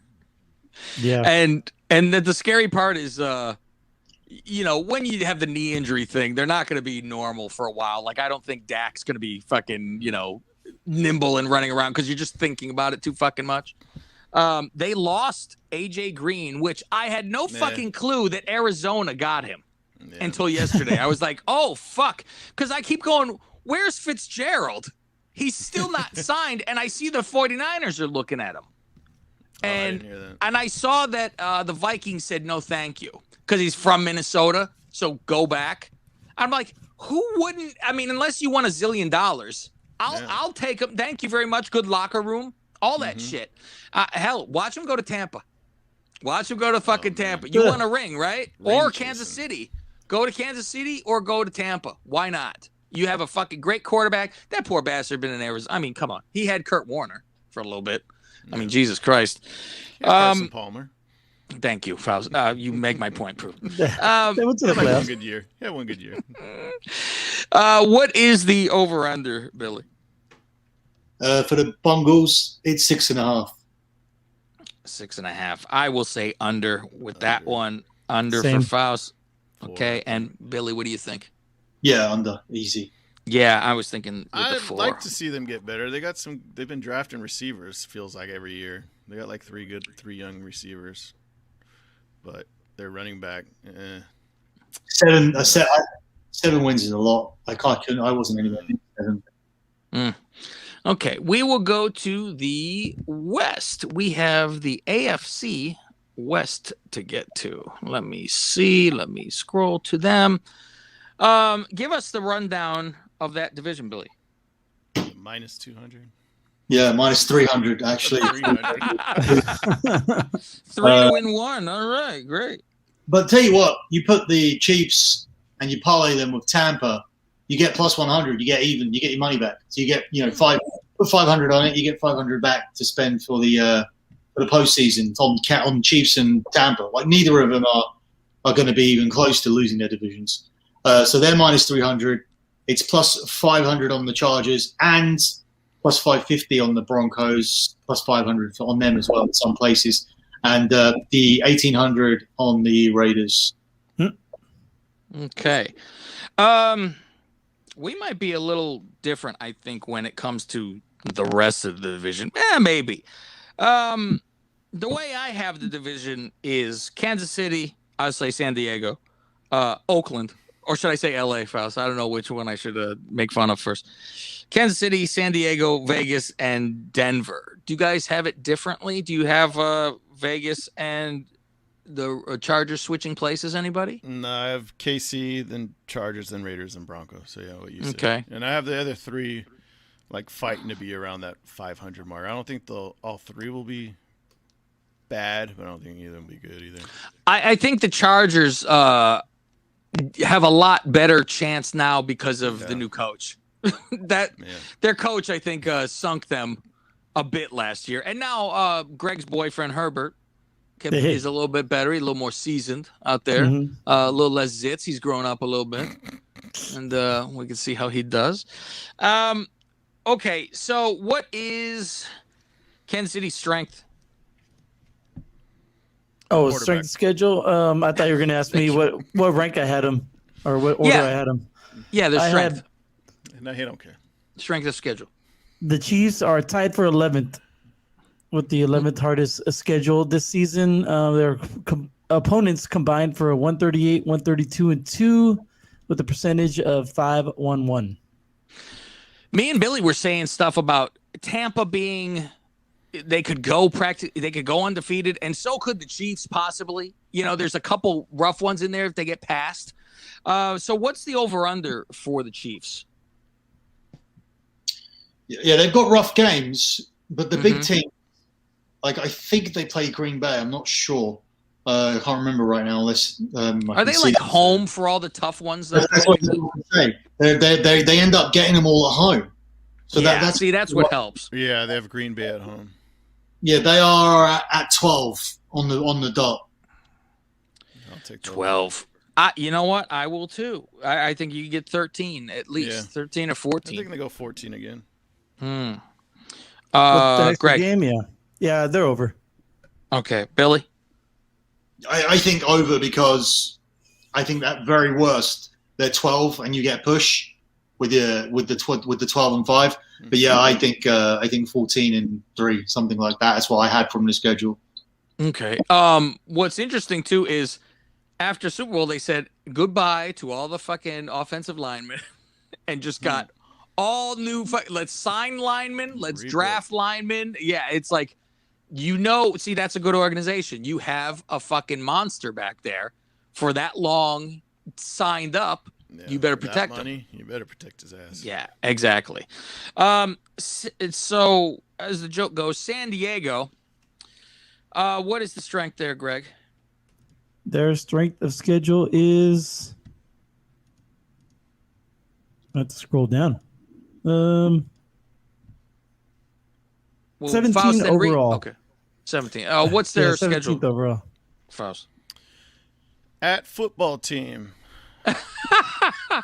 Then if I don't say home, it'll just say the team. So Yeah. Cowboys at Chiefs, Raiders, Browns, at Ravens, Patriots, at Eagles, Vikings, Steelers, at Broncos, at Bengals, Giants, Chiefs, at Texans, and Broncos, and at Vegas.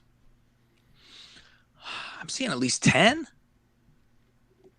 I'm thinking they could get 10. 3 more Yeah, wins I'll improved say from 9. last year. I'll say 9. What is it, Billy? It's 9.5. We do this every time. We are fucking right there. 9.5. I will say over by an RCH. Faust. I'll say under by an RC. Greg, which are you, a BCH or an RCH? Which direction? Over by a BCH. Over. Do you know what the RCH and BCH is, Billy? No. It's by, one is a black cunt hair and the other one is a red cunt hair. And the black one is thicker and the red one is finer. More coarse. What are you saying, Billy? Over or under 9.5 for San Diego? I'm going to take the under. You can see the games that they're going to win and the games they're going to lose, but you also have to discount the fact that when they go into the fourth quarter, 21 points up with 4 minutes left, they can lose that game. This team can lose that game. They've lost those games before. But And they don't have a home field advantage either. Never do. They'll still go, is it COVID? There's nobody in the stadium here. Oh, it's just because we're home. I don't know. Having a new coach, I think, helps that and kind of changes the culture and gets that out of their head. Not like I still don't trust Atlanta when they have a lead because that's what they like to do. The Raiders. The Raiders seem to be mediocre forever. I don't know why, but this is what I see with them. I don't know. I mean, I would take. And then Gruden. players are wanting to leave, like the receiver Brown that left the Bills. He's like, "Fuck, I don't want to be here." He asked for his release. And then there was another, player and he that just left got too, there. and they're like, there's a couple of players that asked to leave. That is odd because And the Niners places signed to live, like you two would of want to stay. their old defensive linemen too, and they're like, "Yeah, we just wanted to get out of there."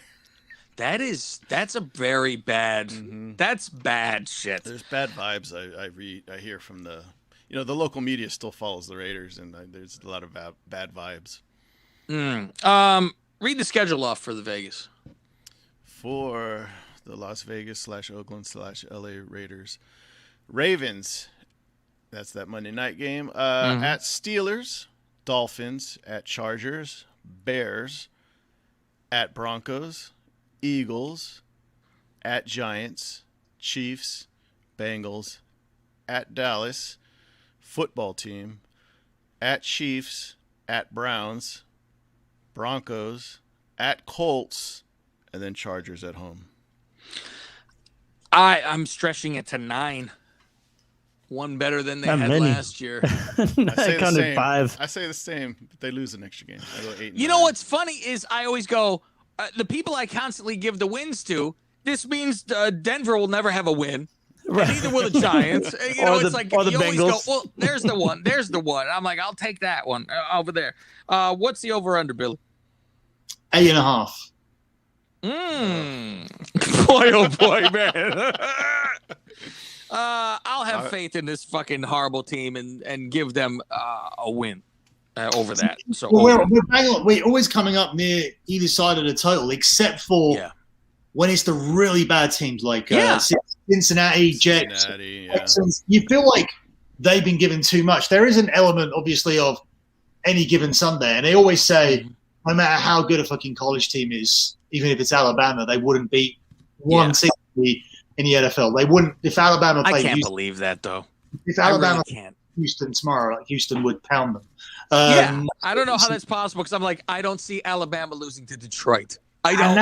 And that's why you get these 6.5 for the Jets and the Bengals and whatnot, because you just feel like, you have to give them some slack for turning up and winning okay, we say they're going to lose this game, we're going to lose that game, but they're going to win some games as underdogs. Underdogs will win this year in the NFL, believe it or not. They tend to do that every year. So it's a weird one. But, yeah, this number's about right. I think this could be a 9-8 team. I think just slightly over for me. Okay, slightly over on that team. Home field, and it's difficult to counteract that. It's a thing with these 17 games, so it will make a difference as to whether teams have 9 home games or. Well, all the AFC teams have an extra home game, right? Yeah, they're all extra, and NFC is not. So next year it'll be vice versa. Right. Okay. Faust, are you saying under then? Yeah, I'll say 8 and 9. And Greg, I'm going under, but I think it's more like 6 and 11. Oh, I think they're the bottom of the division. Really, you thinking Denver is better? I think so. Yeah. Ooh. Let's go straight to Denver. We can keep it short with them. Just what is the over under for Denver? Denver's 8.5. 8.5. Man. Read that schedule for Denver. Sorry, 1 second. Denver's 8.5. The Raiders was 7.5. I read that wrong. I had that written down. Okay. I was reading the wrong line. Sorry about that. The Raiders are 7.5, and Denver's 8.5. So I have Denver over and Raiders under. Okay, you have Raiders under 7.5. And Denver over 8.5. Yeah, sorry, I wrote them down so I didn't have to, because my phone was locking. Okay. While you were checking it. Change my Faust, are Raiders you to still over doing then. under? Over then. Yeah, because you were right on the border I'll of say that. 8 and 9. And Greg is still under because he said 6. Yeah. Okay. And the Broncos are tied for 27th strength of schedule. Oh. But if me and you are quarterbacking the fucking Broncos, this is a problem. And which You don't like next Teddy? year they go to the Super Bowl. Next year they're going to the Super Bowl. And we know why, right? Right, Aaron Billy? Rodgers. We know why? Thank you.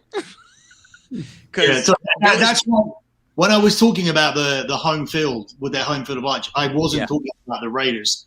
I was talking about the Broncos. To see what happened was you went out of order with the. Okay. I gave you the teams in order of the odds, and Vegas were low, and you covered Vegas before. So Okay. that caught me off guard, but yeah. Yeah, I'm writing them down in my order of who I'm thinking is gonna go in the thing. That's and your we ego. were saying though, your Rodgers is gonna be. You could call Russo to go to a game in Denver when Rodgers is there next year. That'd be interesting. Where do you think? What is your bet, Billy? Where does he end up next year? I'm saying it's either Denver, Miami, or Vegas. Houston. Oh my God! They'll fuck him and send him to Houston. You're like, oh, you want to leave? Fuck you. Nah, I can see Denver. That's what all the rumors. That's right? what it seemed to be. Like the team is ready to go. It's the Peyton Manning I was thing. about to say It's it. ready. Yeah, they they'll do it need one again. piece. Yeah. And then Elway goes, "You see, motherfucker, you didn't bring no Always a quarterback. genius. Hall of Fame. All those rings. What do you think, Billy? Where do you think he goes, or does he stay? Yeah, he stays. He does. He stays, even though he changed the contract to say one more. Yeah, but everything can change. It just depends how. All right. I think it'll make a difference if we win the championship game this year or not. Like, because we seem to keep losing it. But Yeah, I do think that could be that feel good thing. Like I was telling Billy on the other show, I said, which way does it go? Do they win the championship and he goes, I love it here, I'm staying? Or does he go, I've won, I've done my thing, now I'm done with you and I want to fucking leave? It really could be either fucking way. Or if they don't even go to the Super Bowl, then it's a Garrett fucking T. I think he goes, fuck this noise, and he's angry and he fucking leaves. But we have to be number one to win the championship, and it's so difficult when we get to Tampa and we see the schedule, and I can't even find a loss. So, so Denver, read the schedule off for Denver, Faust, because when Denver's popped up, I've always given a win to whoever's against them. So let's see. At Giants, at Jaguars, Jets, Ravens, at Steelers, Raiders, at Browns, football team, at Cowboys, Eagles, Chargers, at Chiefs, Lions, Bengals, at Raiders, at Chargers, Chiefs. I'm only coming up with maybe 6. And How? that's an iffy. You think there should be much more? Is this Broncos? Yeah. Yeah, this is Broncos. Yeah. I come up with 8. I got You my come up with it? I got my 9 that I wanted. Yeah. I don't trust the quarterback. I feel they don't what even was the have a over-under fucking on this one quarterback. again? Was it 8.5? This is 8.5. I'll go under. I'm saying Okay. 8. I think, like I said, Chargers 9-8, Raiders 8-9, Browns 8-9. That's what I have. Okay. And Greg, over under. What was the over under? I'm sorry. I said 8.5. 8 wins. So just under, yeah. Under. Okay. And Billy's over. Okay. All right.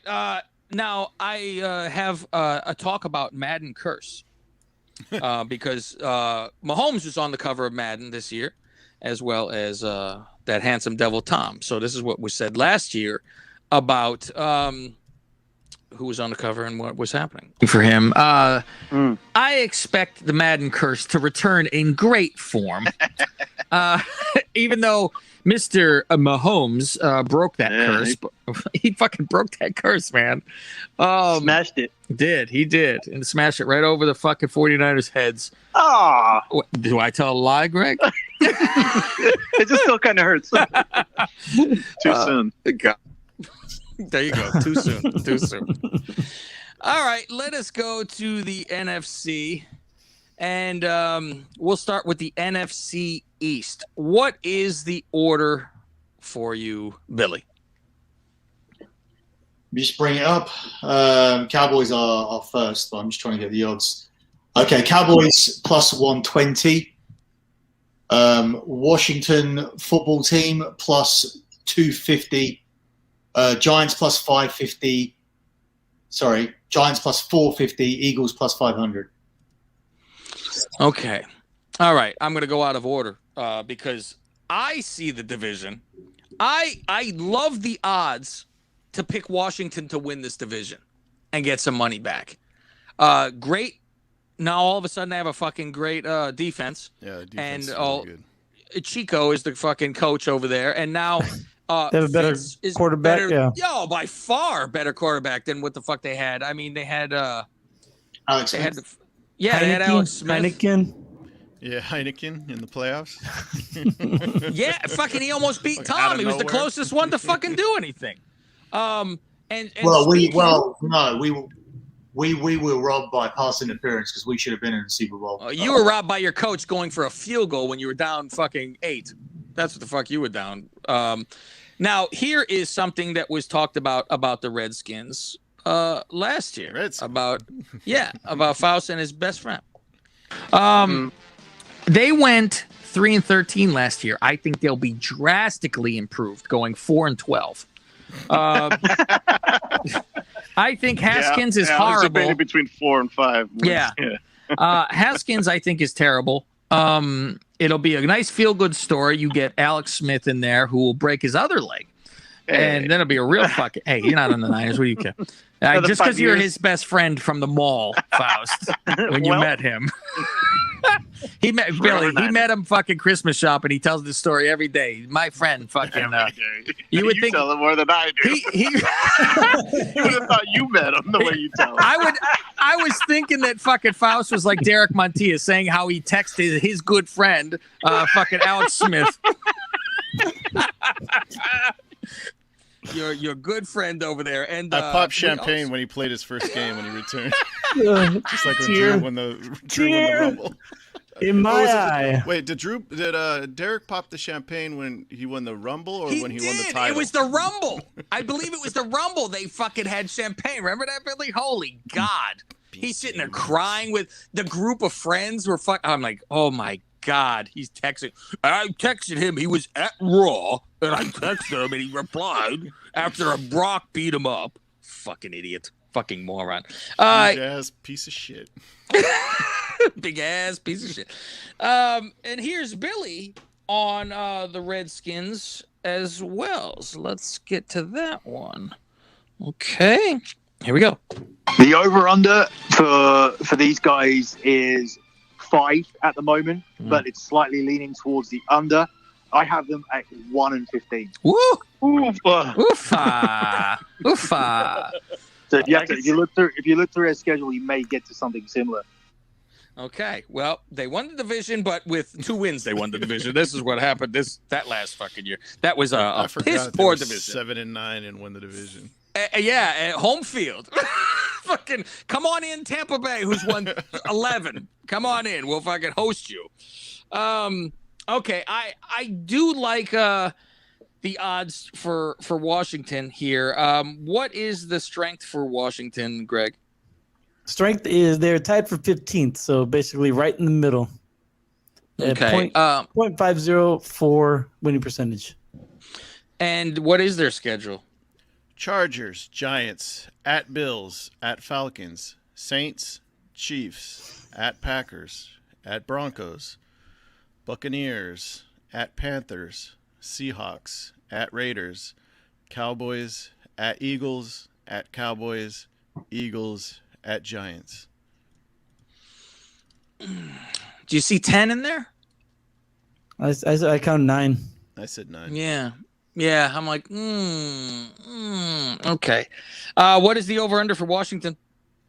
8.5. Okay, I will go with the over for that one. Faust. Over. Okay. Greg. Same. Billy. What do you think? Yep, I got 10-7 division winners. Ooh, shit. All right. I like it. I thought you would go with Dallas for the division one. No, wait till you see the schedule. Okay, let's get into Dallas then. Let's go with the strength of schedule for Dallas, and then let's get their schedule. They have the second easiest schedule next year. Wow. Ooh. Okay. Second easiest, but it might be her. Let's see. Yeah, combined wins 122, 148, and 2 with a winning percentage of 452. See, that's always tricky because they take last year's shit. So Right, it yeah. might be a team that fucking then loads up and they're not a trash team anymore. So, okay, what do we got for Dallas? What's their schedule? Okay, slow down slightly on this one, just so I can really track it. Okay. All right. At Tampa Bay, Thursday night. At Chargers, Eagles, Panthers, Giants, at Patriots, at Vikings, Broncos, Falcons, at Chiefs, Raiders, at Saints, at football team, at Giants, football team, Cardinals, at Eagles. It's 9 or 10. 9 or 10 in my book. You got them at 10. What is their thing, Billy? What do we got? What is their over under? It's 9.5.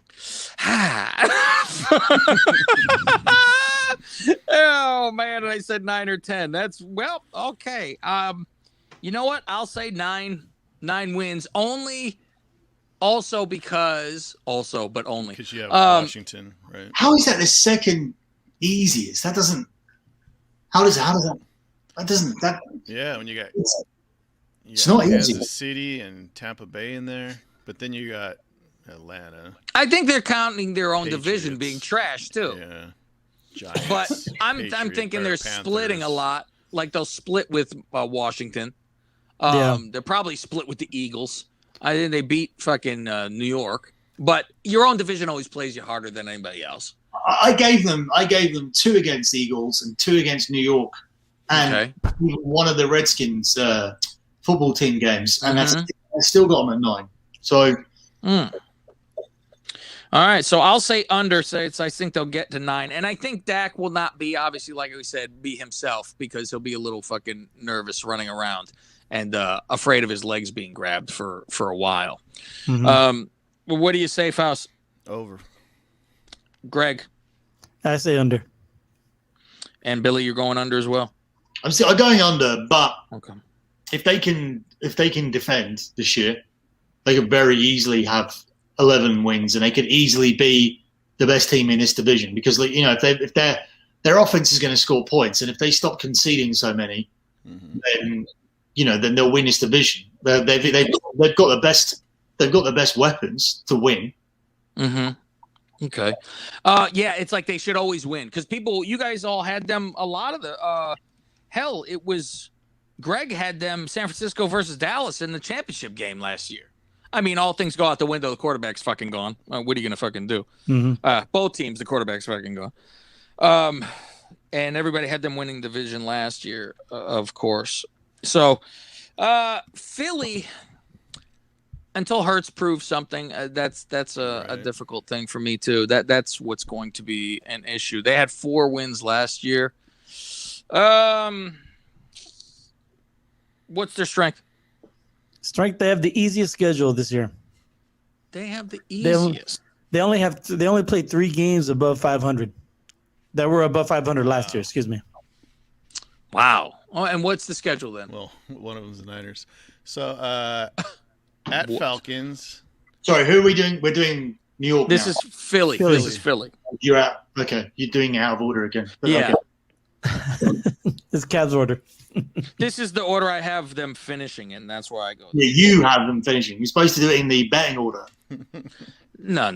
Because I need to. The only reason is I need to mark down who I'm putting in the fucking playoffs and who's in. Exactly, Faust. How dare you? Go ahead. Read the schedule. At Falcons, 49ers, at Cowboys, Chiefs, at Panthers, Buccaneers, at Raiders, at Lions, Chargers, at Broncos, Saints, at Giants, at Jets, football team, Giants, at football team, Cowboys. Jesus Christ, I have That's like the 4 or 5. Yeah, it's easy for a team that's fucking good. Yeah, every team in their division finished under 500 last year, so that's why it's always going to be. Everybody in that division has an easy schedule, right? What's the over under for the Philadelphia Eagles? It is 6.5. You know what? I'll go under. I got him at 6. So okay. yeah, Greg, I'll go under as well. And Billy. This is rough because it's right around that too. They bite somebody and they're at 7.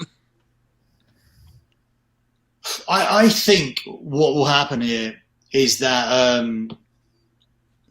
some of these teams will feel like they're in the division until they're not. So they'll start. Whereas in other divisions, you're going to see people playing down where like the Bucks are way ahead, and you have other teams. You know, like the Browns and the Ravens in the AFC side, you're going to see the Browns and the Ravens are going to have really good records. So they're going to be going to the playoffs anyway. Whereas these teams are going to, the other teams around them are going to know pretty early on, week 12, 13, they're not going to be in the postseason. Whereas here, this division, because it's so bad, is going to be lingering like this little carrot the whole time. Whereas you can be like, 4-6 or whatever, and you can all of a sudden you still have a shot. You'll still have a shot of going through. That's when I think these will start picking up wins against weaker teams. And obviously, you need to break it down in terms of looking at every scenario and cross-sectioning it with others. Like, if all of a sudden you have Atlanta being at, let's say, 3-7 at some point, how important is the Atlanta Eagles game going to be if it's a game that potentially happens week 12 or 13? So all that has to factor in. I have them going over because I have them being in the NFC East until like the late stages. Okay. Where I think it will then be decided in week 15, 16, 17. Now, reading a little bit about the Giants, now I'm like, I want to flip between the Giants and the Eagles and put the Giants above the Eagles. Last year, 6-10. They got Galladay. They drafted Tony in for the receiver, and they got Rudolph as their tight end and Adoree Jackson. And they didn't lose much. They didn't lose much at all. Like no names, but it's always. Yeah. I wouldn't count on that too much. Running back who tore his fucking for this first game. Yeah. The Bears fucking did that one to him, and that was like what, week 2 or something. So he's almost there. I mean, I know Cohen's still out from his fucking tear, and they're all gonna be freaked the fuck out getting tackled. They don't want to get tackled, and it's like they need to get tackled to get going. What do we say is the over under for the Giants? It's the same as the Eagles, 6.5. Okay, 6.5. You know what? I'm gonna say, just by looking at that kind of shit and knowing their division and everything, I'm gonna say over. Faust, what do you say? I'm saying under. I say 5 wins. 5 wins. Okay, so they regress. So do you think old Danny Dimes is still?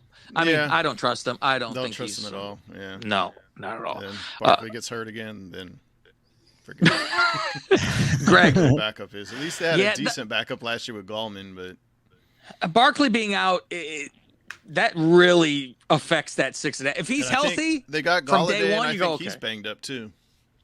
Okay. What do you think, Greg? Over under? Under. And Billy, what do you think on the Giants?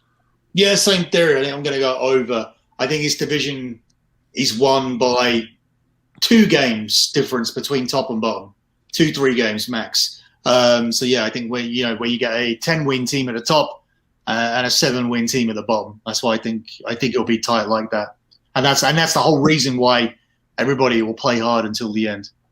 Okay. Give me your South rundown for odds. Okay. Well, we know the favorites. Panthers. Here we go. The South. You got Tampa Bay Buccaneers minus 190, so pretty much minus 200. Saints plus 300.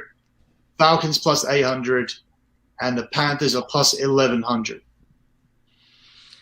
All right, so the Falcons are ahead of Carolina. See, and I would go flip-flop on this. Me too. They got Kyle Pitts on Atlanta. That was their big draft, which is a monster. And they signed Cordell Patterson, but he's not really a receiver. He's one of those do everything, guys. I know. He's a gadget guy. Very gadget guy. And they lost their center. They lost Julio Jones. They lost 2 safeties. They lost the defensive end Harris, and they lost a cornerback. And who they get? Just drafted a tight end. They got a tight end. They got Mike Davis. Oh, as you well know, big scary Mike Davis.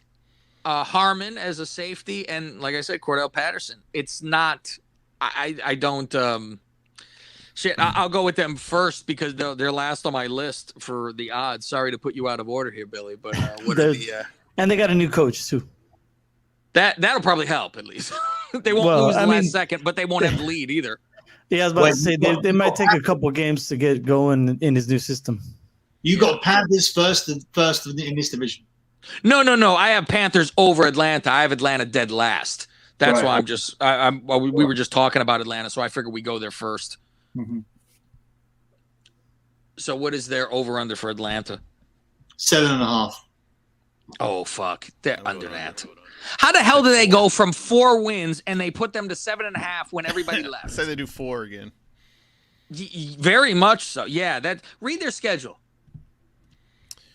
Hotlanta, Eagles at Buccaneers at Giants, football team, Jets at Dolphins, Panthers at Saints at Cowboys, Patriots at Jags, Buccaneers at Panthers, at 49ers, Lions, at Bills, Saints.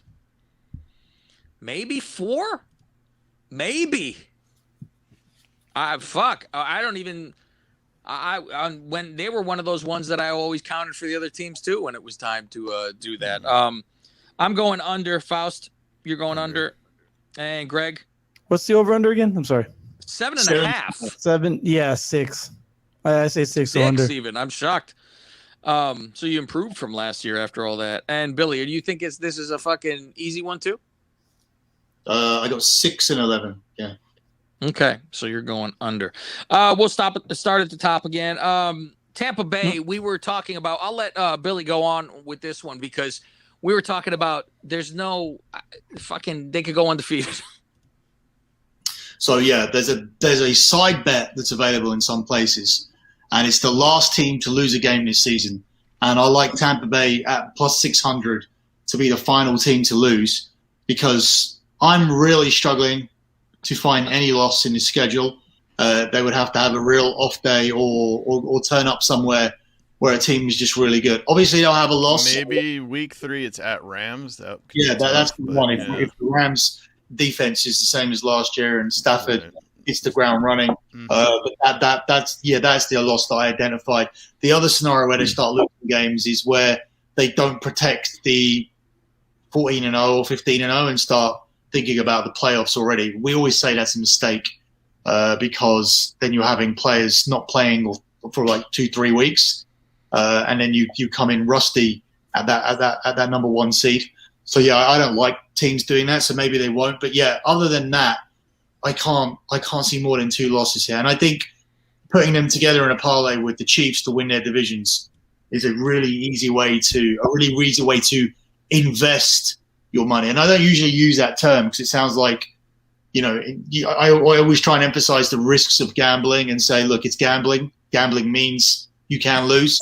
But I think it's almost an investment. It's almost an investment for me at this point to go with the Bucks and the Chiefs, and that's really down to the fact that three teams I don't see having great seasons or comparable seasons to these 2 teams. It's Denver, Chargers, and on the other side, New Orleans. I don't think any of those are in the same sentence as Tampa Bay and the Chiefs. So that's why I think they win their divisions easily. You can put them together. Or you can put Tampa with anybody else that you feel is in a tight division. So you've got Packers, Titans, maybe Dallas. Bills. You can parlay them together with that. Anyone you feel is in a slightly closer division or it's priced up closely, but you have a strong feel. We all had strong feels for Bills and Titans, so putting that together with Tampa or Chiefs or all 3 of them or 4 of them. And again, I feel like when we get to the NFC, we're going to have strong feelings towards Green Bay as well. And they're not strong favorites either. It's funny because everybody that started on this team is back. So that's interesting that doesn't ever happen. Everyone's come back. And that 100% of the team is vaccinated. So you're not going to have that, you walked past somebody. Now you go sit down for 5 fucking days. One of those things, which somebody's going to lose a team because of that. Someone's going to lose because of that shit this year. And that's the thing, though. The one thing they won't have, though, which may stop them having that ridiculous 15-2 or 16-1, is the referees really only started to favor them in the postseason when they decided that they wanted Brady to be in the playoff, in the fight, in the Super Bowl in Tampa. That's when every decision went their way. That's not going to happen in the regular season. That's what. Yeah. And now let's listen to last year me talking about my love for Tom Brady. Somebody's always going to get fucking bit by trash. Probably, I honestly thought you would go Tampa to beat them because you'd suck off Tom. I mean, I don't doubt it. Listen to you while you get fucking Rodgers slapping you on the face with his dick. So don't tell me anything. At least when fucking Brady pulls me, I get scratched by his rings on my face. Thank you. Let me take a picture of Rodgers' dick mustache right quick. There you go. Billy wants to grow one of those. He said he want to get a fireman mustache. All right. Now, what is their over under? Not enough for me. I think it's it's only 11.5. Oh, yeah, and as for as high as that is, over. Greg, are you going over? Oh, yeah, I'm going over. One more game you might want to circle. Just to why it's going to be fireworks. That game is week 4 at New England. I said that to Kat, didn't I? Remember on our show, I said all right, how fired up New England might be for it. It might just be a weird one. But should we do this? I think we read the schedule. We read week 3 and 4. But after we get past week 3 and 4, if they start 4-0. You'll see when we read the schedule, they really start to look like the 17-0 is on. Go ahead. Maybe the Bills. Well, that's the Bills coming to them. Right. Yeah. Go ahead, Faust. Dallas, Falcons, at Rams, at Patriots, Dolphins, at Eagles, Bears, at Saints, at football team. Giants at Colts, at Falcons, Bills, Saints, at Panthers, at Jets, Panthers. So Panthers, there's like Jets, two. Panthers in the year. They have the 29th hardest schedule, so like the fourth easiest schedule Wow. this year. Wow. See, it's a weird one. Like, fucking fair. It's fixed. It's weird. I can see them starting like 7, 8. I don't know if it was 7-0 and 8-0, and then losing in Washington or something like that. Like just because like Washington played them really hard last year, and they got a better quarterback. So you could see maybe something weird like that. It's so hard to go 17-0. It probably won't happen. But going over 11.5, Jesus, like that seems easy. It seems a couple of games out, that one. Yeah, I don't know why, but I said watch them lose the first game to Dallas, and all you hear is he's washed up, he's done. I'm like, because anytime he loses a game, he's washed up and he's done. So, and the world will be ending for them, and it'll be the Cowboys are winning the whole Super Bowl. You know how many years it's been since a Super Bowl winner lost that opener? Yeah, that's something that does not happen, which is very odd because I'm like, why has this got to happen? One of these. I mean, shit. But that is a good bet, and I would hate to have to open against the Super Bowl winner because there's all that hype. There was a year where why did we open against? It's always a Super Bowl winner, but why did we not open against the Bears? Yeah, because it was 100. The 100th year, and it was the two oldest teams. That's why they did that. I remember that. Which everyone was like, I get it, but, whatever. What was it, like 13 points in that whole game? 16 points? Yeah, it was like fucking 7, or it was 3 to fucking 10 or some weird. It was play old school. 3-13 or something. There you go. It was the old school game. And then Mitch threw the interception in the end zone to their former fucking safety. And they went, look at Mitch with their hands on their hips. Get the fuck off of my fucking team. New Orleans. We have a clip about New Orleans and Jameis Winston from last year, and this is Billy talking about Jameis Winston. I promise you, Billy, one of these clips is going to be you right on the money. I have one waiting for you, so here you go. But this is pretty much right on. Packers, so it doesn't even count. No, it's not. It's a good one. This one is pretty much right on the money. It's just a joke made at the end of it. I thought that someone would take Winston and give him and make him a starter because he can actually be decent. If he takes away those idiotic interceptions, then he's actually a good. Oh, he got his eyes fixed, so he should be better. Yeah, and if you take that LASIK, and if you take away all the fat chicks I fucked, I've been fucking all 10s. I mean, what the fuck? There you go. And let's see. There's another one, Billy, on the Saints. And this is the one. Billy's right on the money, this clip says. So let's see what he had to say.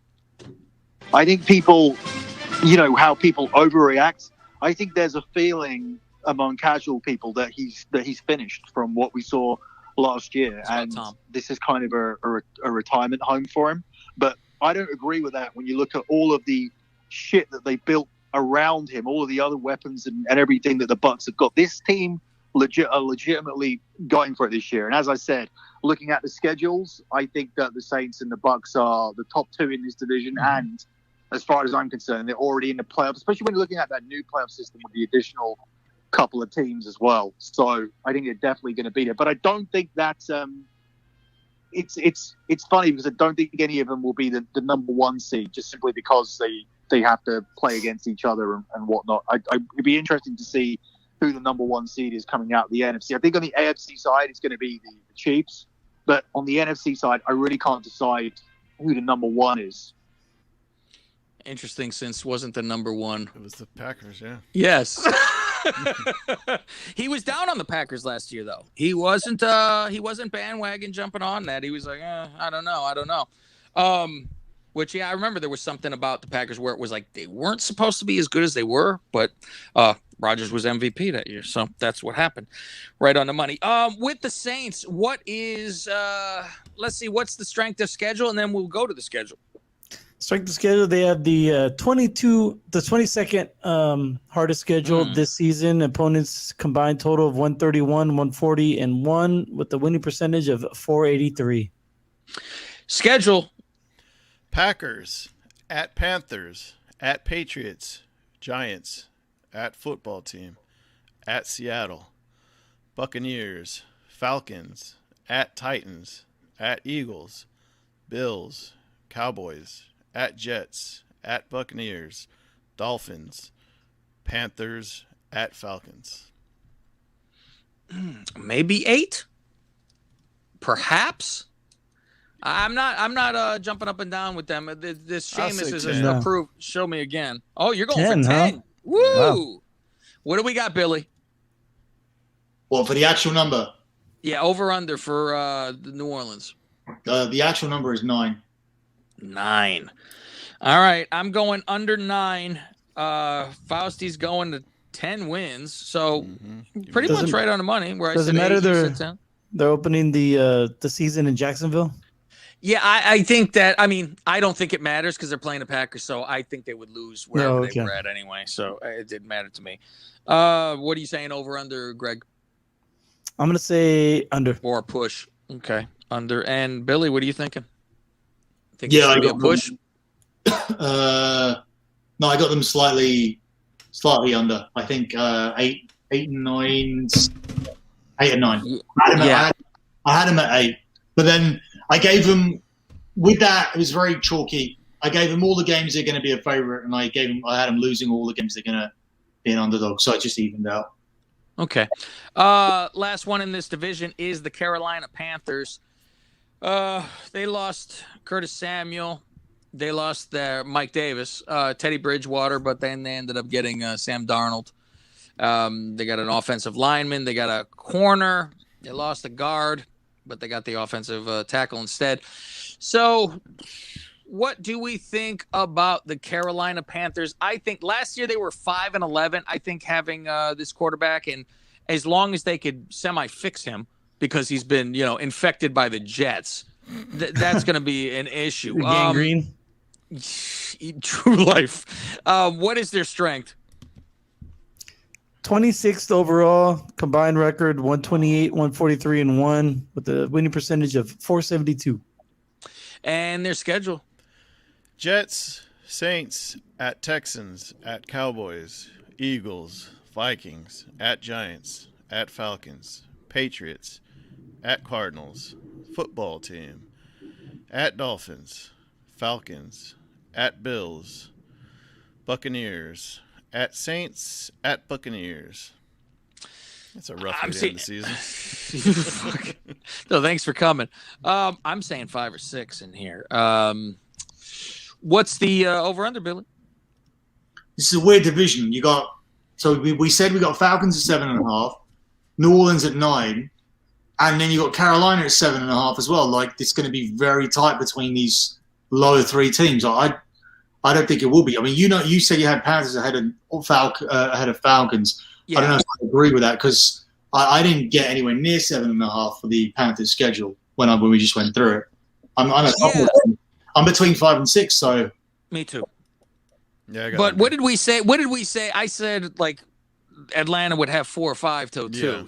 Yeah. So I think they're like 1 better than Atlanta. I'm saying they're both going under, but I'm saying Carolina's better than Atlanta in the under. Faust, you going over under? Under. Greg. Under. Billy, what do you think? yeah, I'm going under. I hope this is not Miami for this year. All right, this is me and Billy's division, what everyone's been waiting for. Never mind that filthy West, because that's going to be mind the West, because that's going to be a fucking bloodbath division. So let's go to the easy division, the cakewalk division, and that is the NFC North.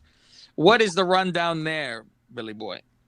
Okay, so Green Bay are just minus 125. So you put 125 on to win 100. I think that's a really good price. And I'll tell you why in a minute. Yeah, it's not bad. 250 plus 250 for the Vikings, plus 400 for the Bears. May as well be plus 2,000.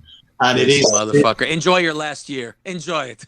It is plus 2,000 for Detroit, but they're going for obviously they're in the middle of a rebuild, which will conclude. Middle.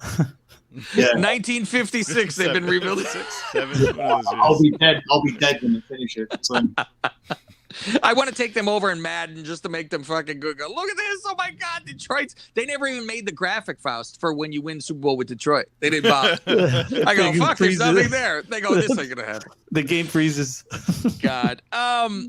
Green Bay, let's read off the schedule. Hal, what's the strength first, and then we'll read off the schedule. The Packers are the fourth toughest schedule this year. Combined total 147, 124, and 1, but the winning percentage of 542. Okay, what is the schedule? At Saints, Lions, at 49ers, Steelers, at Bengals, at Bears. Sorry, I missed. Can you start that again? I just missed that.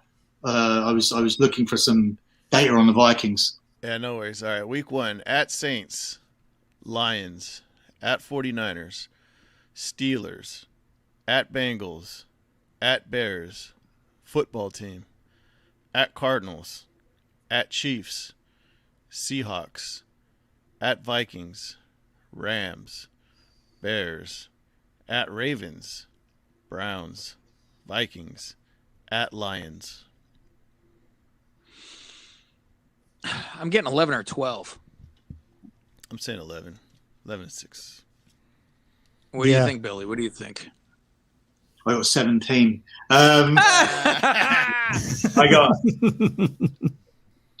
got 13.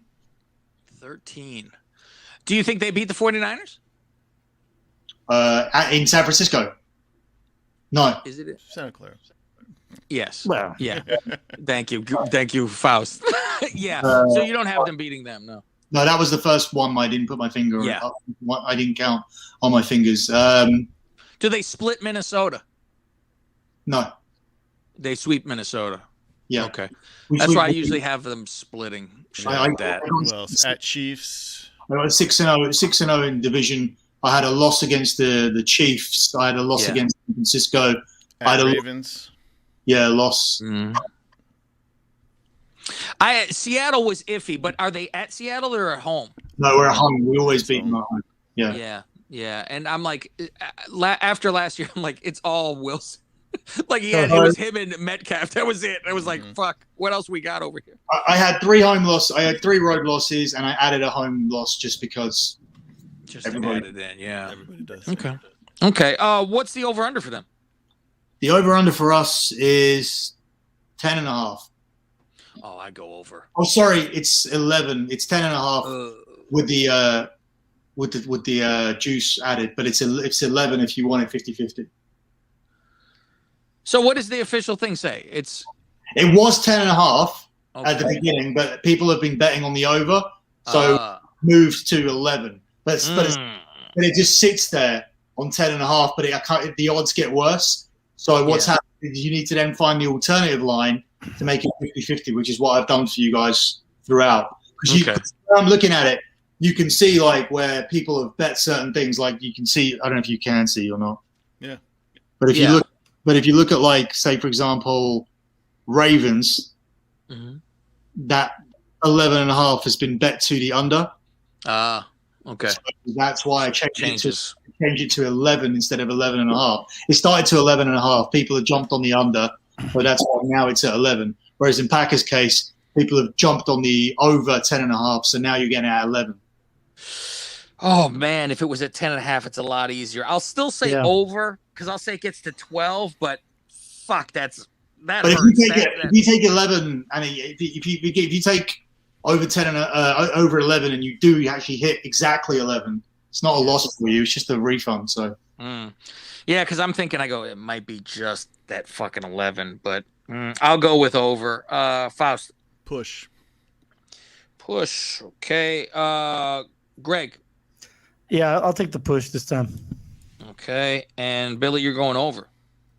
I'm going over. Even if I tag on one more loss. So if I go 3 guaranteed losses, but even then, like we may go and win at Baltimore. Like we may go, and I don't think the Chiefs last year. Look, they lost at home to the Raiders, so all this kind of shit can happen. But those three guaranteed kind of losses, and then you have to add on one home loss just on a bad Sunday, and then one road loss to some shitty team we shouldn't lose to.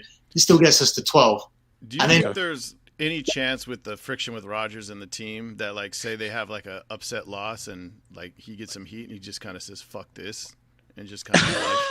But then I think that whole but thing I could too, see where him I saying go, "fuck it," and he wants to, ball out. But at the same time, I don't know. Is there that chance of him? But I like, can't fucking up imagine and that saying, "Fuck he. this"? I'm not saying he's going to mail it in, but yeah, he that's gets the a problem. Cutler attitude where he's like, "Oh well." And that's the thing. Even stuff like, we got to be. We're fed up of going to San Francisco and losing that game too. Yeah. So that's the thing. I have that down as the first loss, but they had a really fucking shitty season last year, so they're getting some people back. But yeah, I don't know. Yeah, everyone coming back. I'm not convinced by them, even in terms of getting to the playoffs, because I don't think they'll win their division. Really? Wow. So, Okay, that's gonna be good. Well, let's talk about it when we get to the north. I mean, to the west. That's the thing. Look at all those teams beating each other at the top of that. That's gonna be a good one on the next here. Vikings. Cousins is gonna cost this fucking team, whether from him playing or whether he's not playing. He's costing them the fucking team. So I don't know which is worse. Tell you the truth, though, what's the Vikings' strength? Oh, sorry, I was looking at porno. I know. I was looking at I was mesmerized by Billy's beautiful hair. The Vikings fifth. So he's taking over for Russo now. The fifth hardest schedule this season. Fifth hardest. What the fuck is with this division? Okay, now that's the fifth Combined hardest for the fucking Vikings. 127-1 with a winning percentage of .531. And the Vikings last year were 7-9. They got Richardson, defensive tackle, Tomlinson, defensive tackle, cornerback Breland, and Xavier Woods. How funny is that? I laugh every time I see the guy's name. Xavier Woods is their safety. Vikings rock. They lost Boone, running back, Rudolph, the tight end, Reef, the offensive tackle, and linebacker Wilson. So I think in the grand scheme, they gained more than they lost. However, it is Minnesota, and they seem to just trip over their fucking dicks. The quarterback is not vaccinated, so he's always been, if he walked past somebody, he has to sit down for fucking 5 days, which it's going to happen with him. And I don't know if that's a plus or minus. And their Caleb Mund is their backup, who has not looked good at all in preseason. So that is right there. What is their schedule? At Bengals, at Cardinals, Seahawks, Browns, Lions, at Panthers, Cowboys, at Ravens, at Chargers, Packers, at 49ers, at Lions, Steelers, at Bears, Rams, at Packers, Bears. 10? I'm saying 9. I count 9 too. 10 was pushing it too, kind of, for me. What do you think? What is it, Billy? I'll tell you it, and then I'll tell you why I think Packers will win the division as well. So it's 8.5 for the Vikings, but this is one of the key things about this. So if you dig deeper into that schedule, and even if there's certain games where you think, oh, they'll definitely win this, they'll definitely win that. So they are ranked 29th in the division for having a net rest edge. So in terms of a net rest edge is different to rest, because for overall rest, they're ranked 27th in the division. The net rest edge is the edge against their opponent. The rest is how much rest they get overall.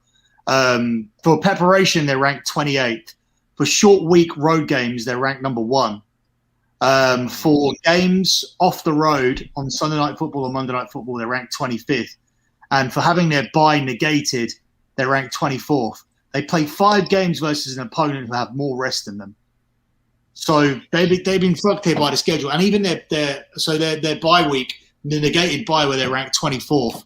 So they're among like 8 teams who come off a bye and play another team off a bye during the season. So yeah, it's like it's really bad like schedule. I mean, obviously that automatically will, those situations will add another couple of losses to the but whether it be against, I haven't worked out whether it be against teams where I have them losing anyway, or whether it's going to be like a stupid game like losing in Detroit for some reason. But I haven't actually looked that far into it. I just looked far enough to think I got Packers at 12 or 13, and I've got this team somewhere hovering around 9-10. So, but I still have them over. I still have them over 8.5. 8.5's too low, even with the schedule. Faust, over or under? Over. I said 9. So. Okay, over. Greg. Over. Okay. Chi-Town, my town. Chicago, Illinois? Yes. Under. What's that? We don't even know the number. 1,000,000% under, but let's not fucking shit on the fucking painting here first. So, Greg, strength of schedule, because I keep hearing what the fuck this is, and let's see if I was right. Go ahead. They have the third hardest schedule this season. There you have it. The team that's horrible. Let's give them the fucking hardest thing we could possibly do. This division has the 4th, 5th, and 3rd hardest schedule. Right. And reading the schedule, Faust, you will see why. So go ahead, Faust, and read the schedule.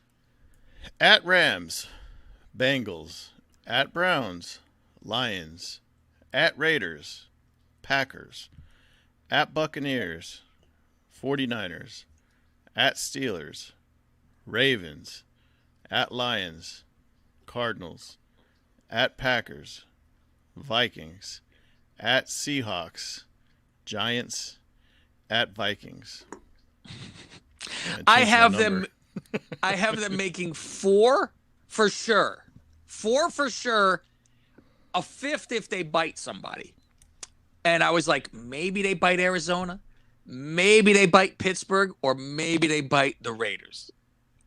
I don't see. I mean, and that's stretching all the rest of them. So you got Giants in 2 versus Detroit.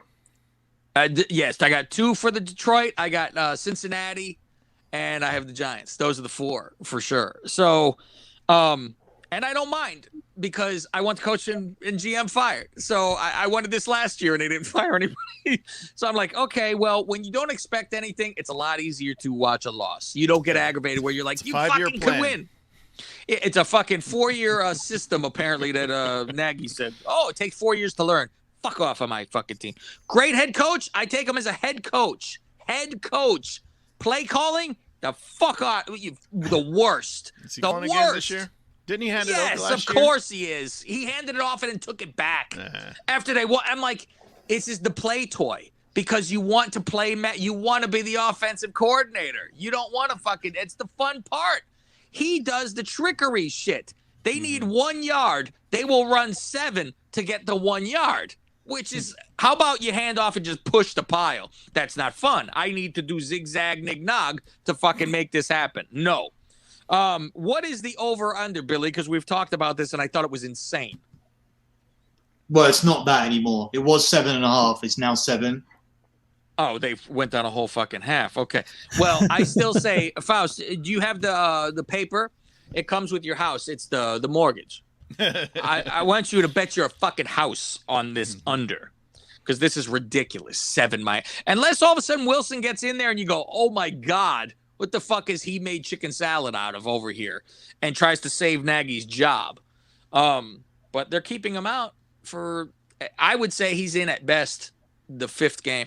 But I think they'll be 2-2 to start. So, Fields, you mean? Yes. What did I say? Wilson? Yeah.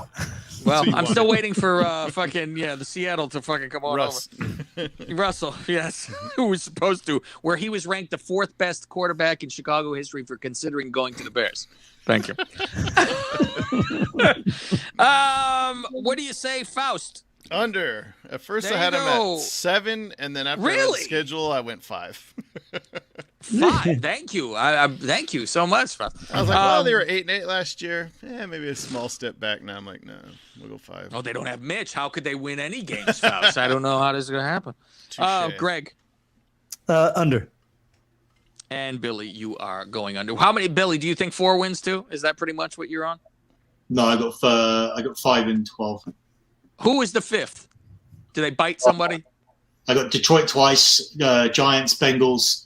I I need to hear it again. I tell you, I'll just bring it up on my phone and see if it will stick out to me. But yeah, I mean that's the thing they could do. They could at home. They're still going to have that defense. One of my favorite bets at the start of the season. Maybe they beat the Cardinals at home. Maybe that's the only thing I was. That was my original. They beat Giants, the Cardinals. Yeah. But Cardinals are not. I mean, just because they're last in your division. Spoiler alert. I know. They're fucking not bad at all. I mean, fuck. They are fucking stacked. It's the matter of having Montilla running back there as quarterback is the fucking problem. So I got the Bengals, the Browns. Browns, really? They're gonna beat the Browns? Sorry, no, they won't. I'm reading it. I read it out loud. I didn't mean they'd win it. So the Bengals, the Lions. So actually, they start okay because they get 2 wins. Yeah, it's 2-2. Yeah, and then good night. And then then it gets rough. Then I got Lions for the third. Then I got it looks like I gave them the Cardinals and the Giants. So that was my 5. But they could also beat the Vikings at home. Sometimes yes, they seem to beat them, and I'm like, okay, that could be the one where they fucking because they got them last year and all that kind of shit. That's one of those that they just seem to beat. All right, Detroit. I don't know how Detroit fucking wins more than 2 games without even seeing their schedule. What's their strength, Greg? They are tied for 6th as the 6th hardest schedule this year. Combined total this whole 140. division. Yeah, well, the division takes on the AFC North and the NFC West. So there's some. Yeah, that's a rough. That's real rough. Both and of those the winning percentage is. Wait, I just lost my place. 529. Okay. Schedule. 49ers at Packers, Ravens at Bears, at Vikings, Bengals, at Rams, Eagles, at Steelers, at Browns, Bears, Vikings, at Broncos, Cardinals, at Falcons, at Seattle, Packers. 2-3 at the fucking very best, and those are coin flips, I think. I feel generous giving them 2. I was like, I even threw in Eagles. Maybe they beat. I'm like, maybe they fucking. But I mean, I think this is one of the Cincinnati games. But meanwhile, you see that you go, all right, well, there's their 50-50 game. What's their over under? Biting off quarterbacks' kneecaps, and they'll be all right. I'm like, and here's the problem: they have Jared Goff now. They won 5 games with Stafford. Goff, they fucking owe games. So, what's the over under for the Lions? The over under for the Lions is that right? Hold on, let me check that again. Yeah, that is right. The over under for the Lions is bang on 5. Under. I'll take the under, yeah. Okay, and same with you, Billy? Yeah, definitely. I only had 3 wins in that. Yeah, I don't think they're getting 4. All right. Now for the hardest division in football where this is the problem. They all just beat the shit out of each other. And that was Billy's point. If Billy wants to talk about this first, because you started talking about it in our other division where you were saying this is why there will be a problem for they won't have home field advantage because everyone's going to kill each other. Yeah, no, I think what we'll get out of this division is the winner will be the 4 seed, and then it'll be a case of whether the other teams even have good. Look, you could easily have 4-5 and the 4, 5, and 7 seed coming out of this division. I just don't see a number 3 here because I see even as far low down as, and this is the real kicker, as far low as as the Cardinals. The Cardinals could come into could win home games against any of these teams, and the Cardinals previous years have gone to Seattle and won. It's a weird thing where the Cardinals somehow go to Seattle, and Seattle have got the 12th man, as they say, but they don't cover any fucking spreads, so they're horrible to bet on at home. But Cardinals have managed to go there and win over the years. So you're literally looking at a situation where all of these teams can beat each other out of these 4, and then it's just a case of how they go and do elsewhere.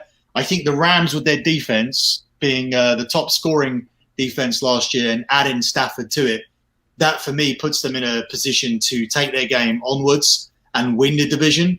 You automatically think San Francisco are going to get better. You think, oh, last year's an outlier, and this will be the San Francisco Super Bowl team from the year before. That's not a guarantee in any situation.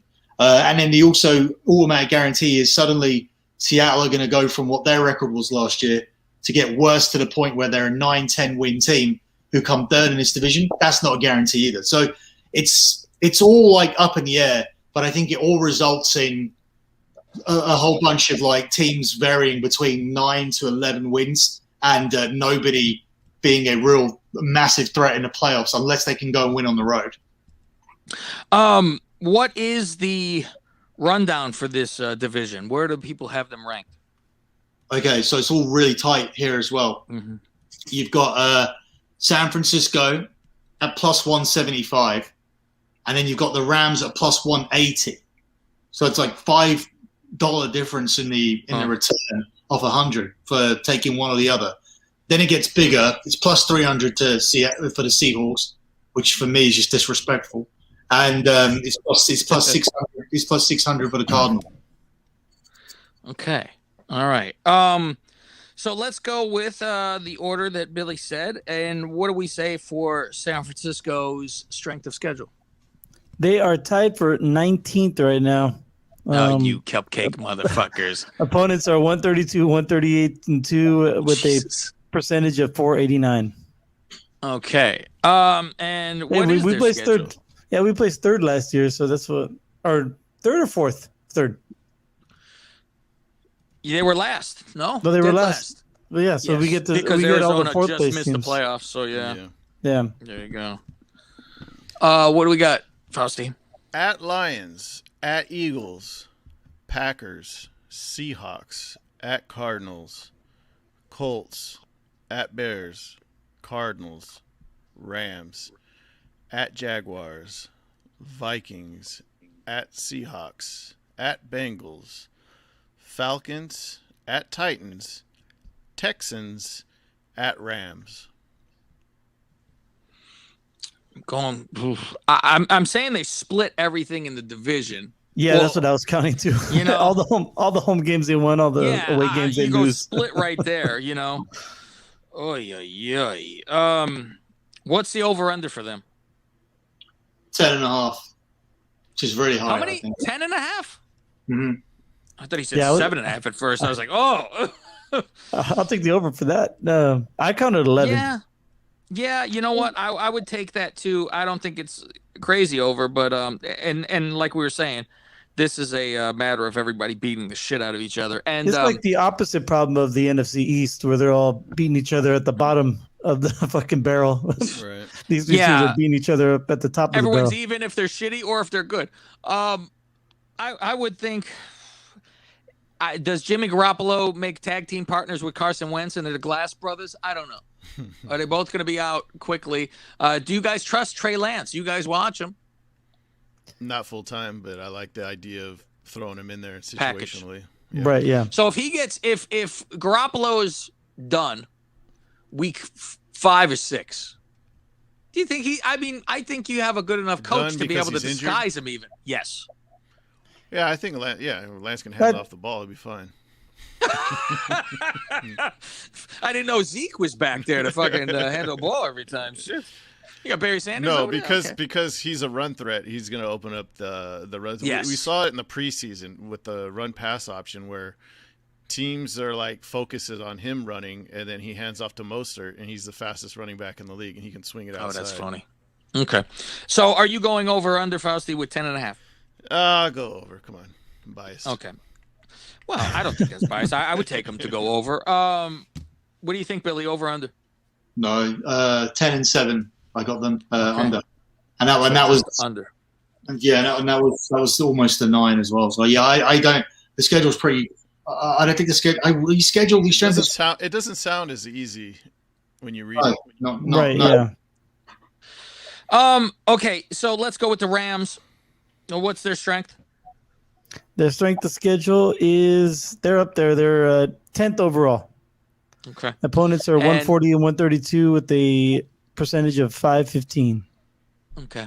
This might be the first time the fucking division, everyone splits it. Do you think that's possible? Everyone That goes everyone gets one 10-7. win against each other, and then it's Oh, on to everyone else. Yeah, it's possible. Anything's possible, right? It's very possible. Very possible. Kevin The only Garnett one I said. don't think it's possible is Arizona. But meanwhile, Arizona beat the shit out of the fucking 49ers. What was it, week 1 even? At home, right?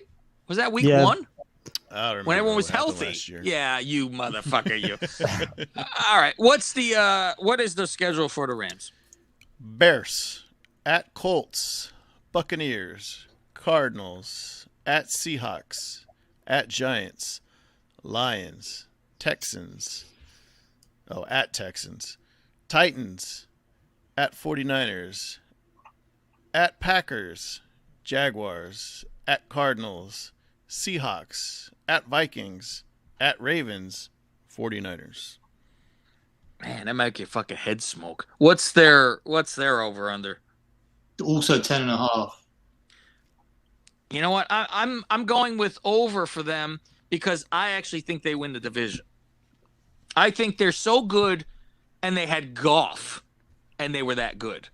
Stafford finally is on a fucking team, and I think maybe it takes a little bit to get used to it, like Tom did last year. Okay, this is my new people, but And he was has a putting up a coordinator that shit knows ton. how to use them. Oh, fuck.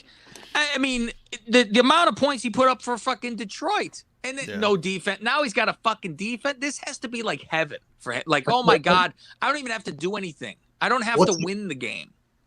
What's interesting in this one is that I have the Rams and the 49ers being 10-6 going into the last game. Where, oh, wow. And So it's they at play each home. other. It's at LA, so you give them the edge. Yeah, that's why I give them the division, yeah.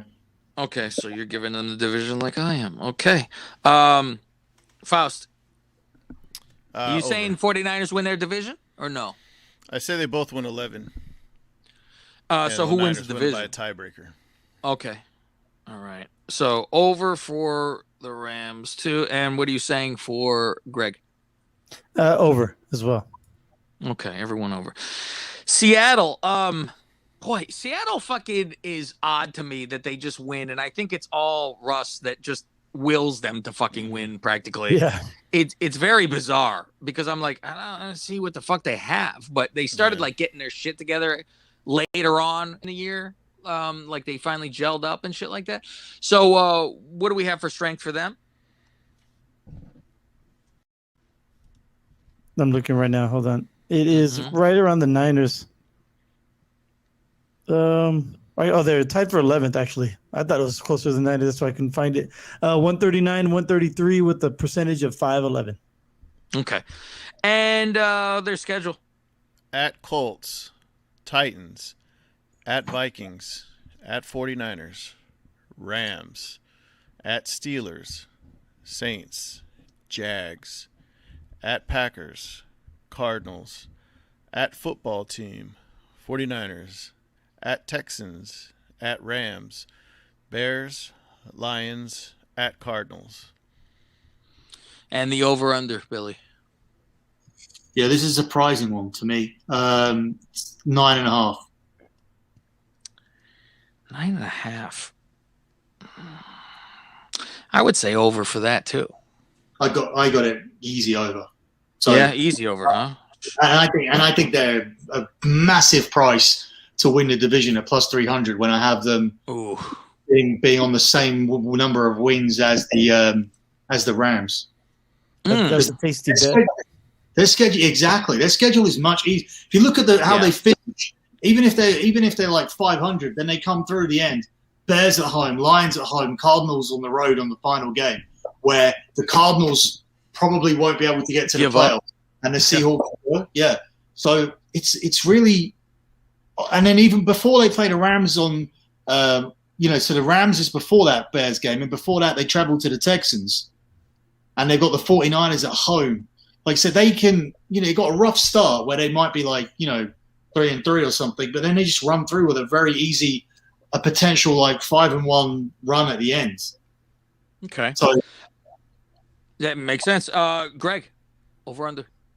I'm going to give him the over. Okay.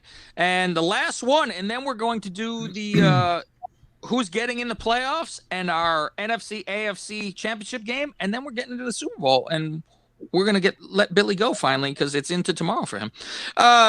Arizona, last one, and it's funny because Arizona got fucking people. They got fucking J.J. Watt. You forget about that. They get as we said, A.J. Green. They got Zach Collins, linebacker. They got Connor, running back. Mm-hmm. So they loaded. They lost Patrick Peterson, corner, and Kenyon Drake, running back. Who cared about him? But they still have Cliff Kingsbury. So there you go. What do you say, Greg? The Cardinals are tied for 13th with strength of schedule. Their opponents are 138 and 134 with a winning percentage of .507. Okay, and what is their schedule? Read the ones that they're not playing your own division because we're splitting that anyway. So okay. Who else?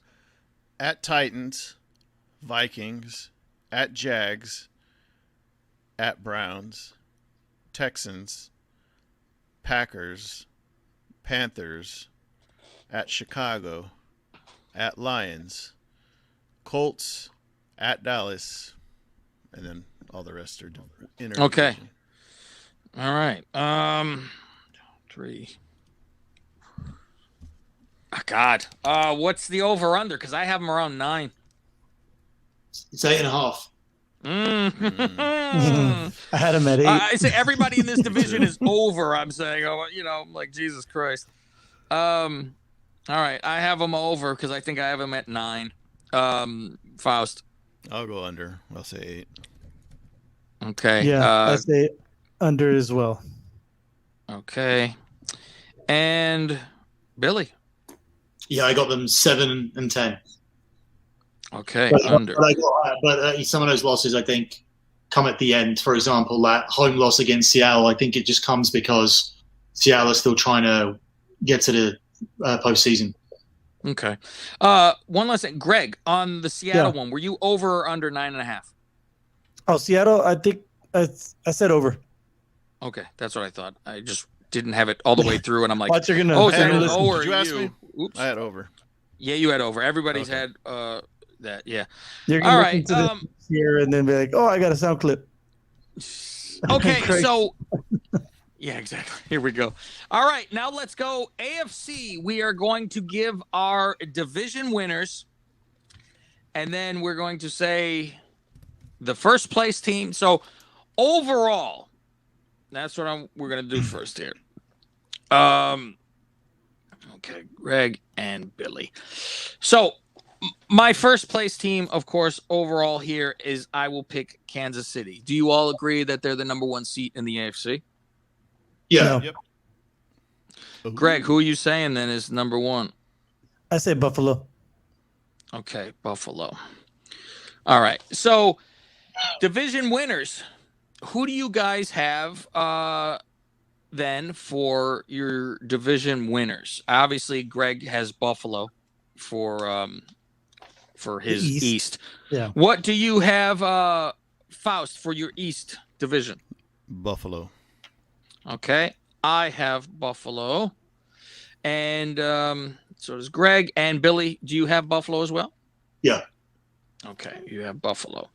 Now we have the South. I have Tennessee as my division winner. Faust? Tennessee. Greg? Same. Okay. And Billy? Yeah. One of my strongest picks, actually. Okay. In the North, I have Baltimore winning the North. What do you have, Faust? I have the Ravens. Baltimore. Greg, who do you have winning the North? Cleveland. Cleveland. And Billy, who do you have winning the North? Cleveland. Okay, Cleveland. And then we have the West, who is I already said KC for mine because I said number 1 overall. No, because Greg is Greg's picking KC, I'm sure, but he's not his number 1, so he's at the lower of the list here. Okay, now for your wild card, I have getting in Miami, the Colts, and Cleveland. No order, doesn't matter. Miami, Indy, Cleveland. Now, Faust, your wild card. Ravens. You motherfucker. I have it written in front of me. I got you this time. All right. Stinky bastard. Steelers, Browns, Colts. All right. Cleveland and Indy. Greg. My wild card: New England, Baltimore, and San Diego. Baltimore and San Diego, who doesn't exist. And Billy, who's your wild card? I've got Ravens, Mhm. Patriots, and Colts. Colts. Okay. The differences are pretty much you and Greg with New England getting in, where Fausti has Pittsburgh getting in. I have Miami getting in. Those are fucking differences here. Okay, AFC. Now, NFC, we can get to. Who is your number one seat, everyone? Let's go with Fausti. Bucks. Okay. Greg. Tampa Bay. Billy? Yeah, by a couple of games, Tampa Bay. Okay. We're doing that. Our number one. Now we'll go to the East. Who is your division winner in the East? Mine is Washington. Faust. Dallas. Greg.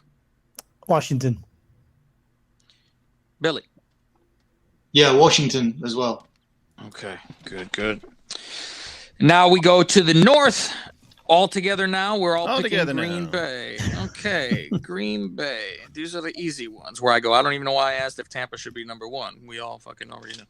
And then here we go with the West. I am picking the Rams to be the division winner. Faust. Oh, let me put my Homer hat on. Oh, wait, it's already on. Thank you. And then There it is. Greg, shall I pencil you in as well? Yes, sir. San Francisco. Okay. And Billy, who you taking in the division? I'm taking the Rams, but I think Seattle is a really good bet because I think they're going to be really close. Mm-hmm. Okay. Good value. Now, for If wild we were card, betting money, I'm probably not picking the Niners. For the purposes of entertainment for this show, I'm picking the Niners. okay, boy, oh boy, wild card it's difficult for me because I'm like, okay, right off the bat, I'm going San Francisco, Seattle, and then I'm like, fucking someone's sneaking in here, and I'll go with the Vikings. There is a drop off after that, huh? There is a big drop off where I'm like, I go, well, I think that Dallas division is going to be pretty shitty still. So I'm like, I'm like, I think Washington with their 7 wins the championship, right? But you go, well, if New Orleans fucking plays with old Sheamus, we can go. Faust, who are your wild cards? Rams, Seahawks, and for some reason, I still believe in the Saints. Okay. Nah, it's not crazy. They got a good Do coach, it for the so city. Do it for the city. Have to.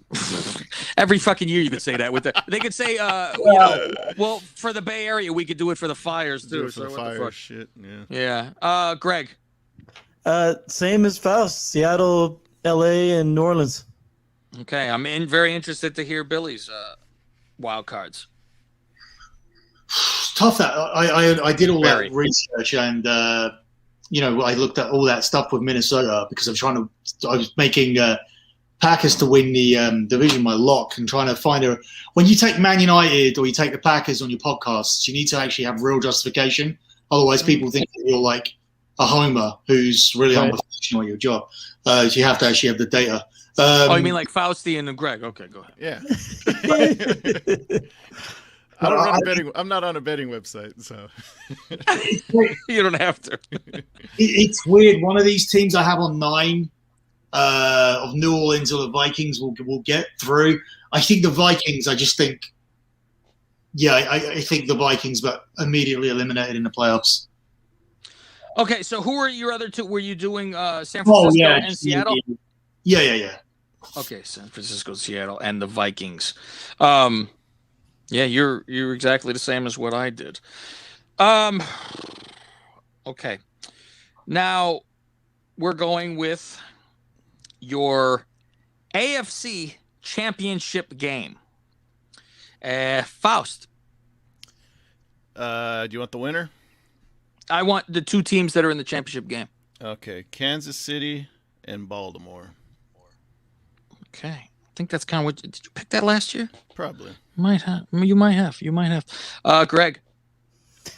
Oh, let me see. I didn't really put them in any order, like seeding order, to see who's gonna get tick on who. But I'll say Buffalo and Kansas City because that's who I want to see.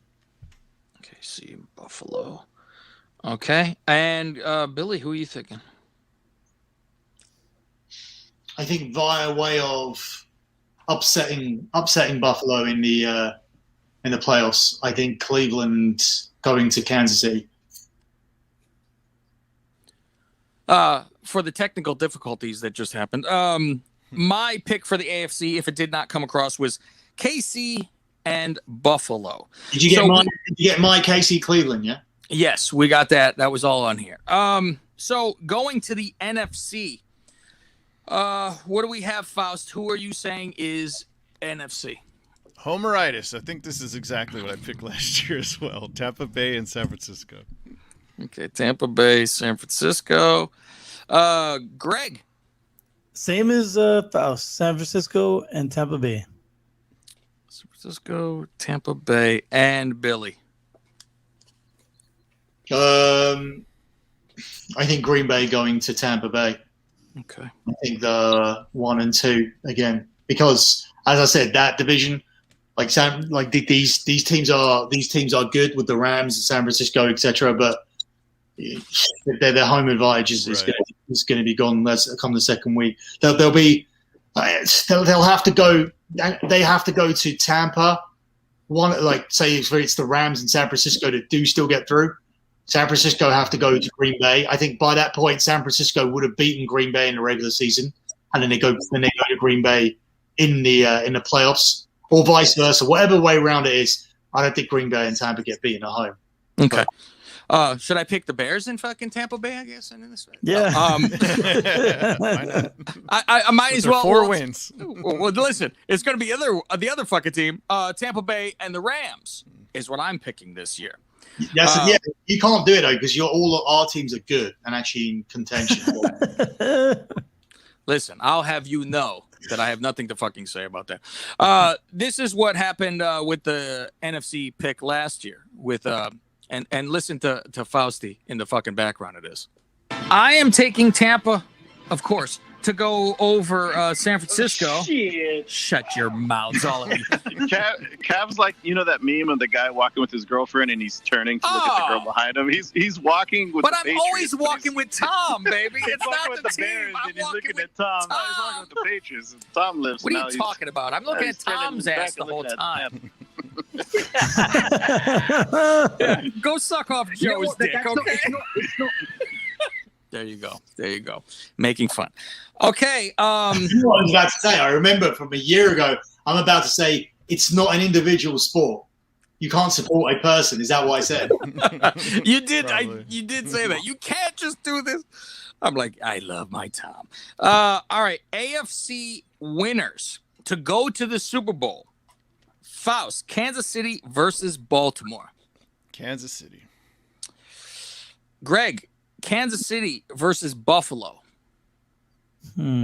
Buffalo. Are they at Buffalo for this game? That's your number one. So, yeah, they would have to be at Buffalo. And Billy, Cleveland versus Kansas City. I feel like this Chiefs team are going to get bit somewhere, but I'm not sure where. Yeah, I'm going to go. I'm going to go for the Chiefs. I just can't see Cleveland winning this game. It's not even a game that's 100% going to happen because this is all predictions. But yeah, I think Chiefs still get there. Okay, I am picking Kansas City over Buffalo. Did I do that first? I think I did. I can't remember. It's been so fucking long. All right. NFC. What do you say, Faust? Tampa Bay versus San Francisco. Tampa Bay. Greg, San Francisco versus Tampa Bay. San Francisco. Billy, Green Bay versus Tampa Bay. I don't think we'll win in Tampa Bay. I think we'll get beaten by double digits. Oof. Jesus. Okay. All right. So. Yeah, but Rodgers can't play from behind. He's a pussy. He can't. He doesn't. If he's not ahead, he does get upset by it. It's like he doesn't want to be the comeback guy. There is If some, he's ahead, there he's is some smiling. weird record with that. Like he's lost over 60% of the games where he's behind, and so you can argue that they're only going to be behind against good teams, but actually there's a lot of bad teams that go ahead against Green Bay and still win. Mm-hmm. He has a really bad record. In fact, they lined up all those quarterbacks, and he has the least winning record once he gets behind, and it's even by a point. It's like a field goal behind. It was crazy. Wow. Yeah, it was once they get down, they fucking lose or something. It was some weird fucking stat. Mine is Tampa Bay over the Rams.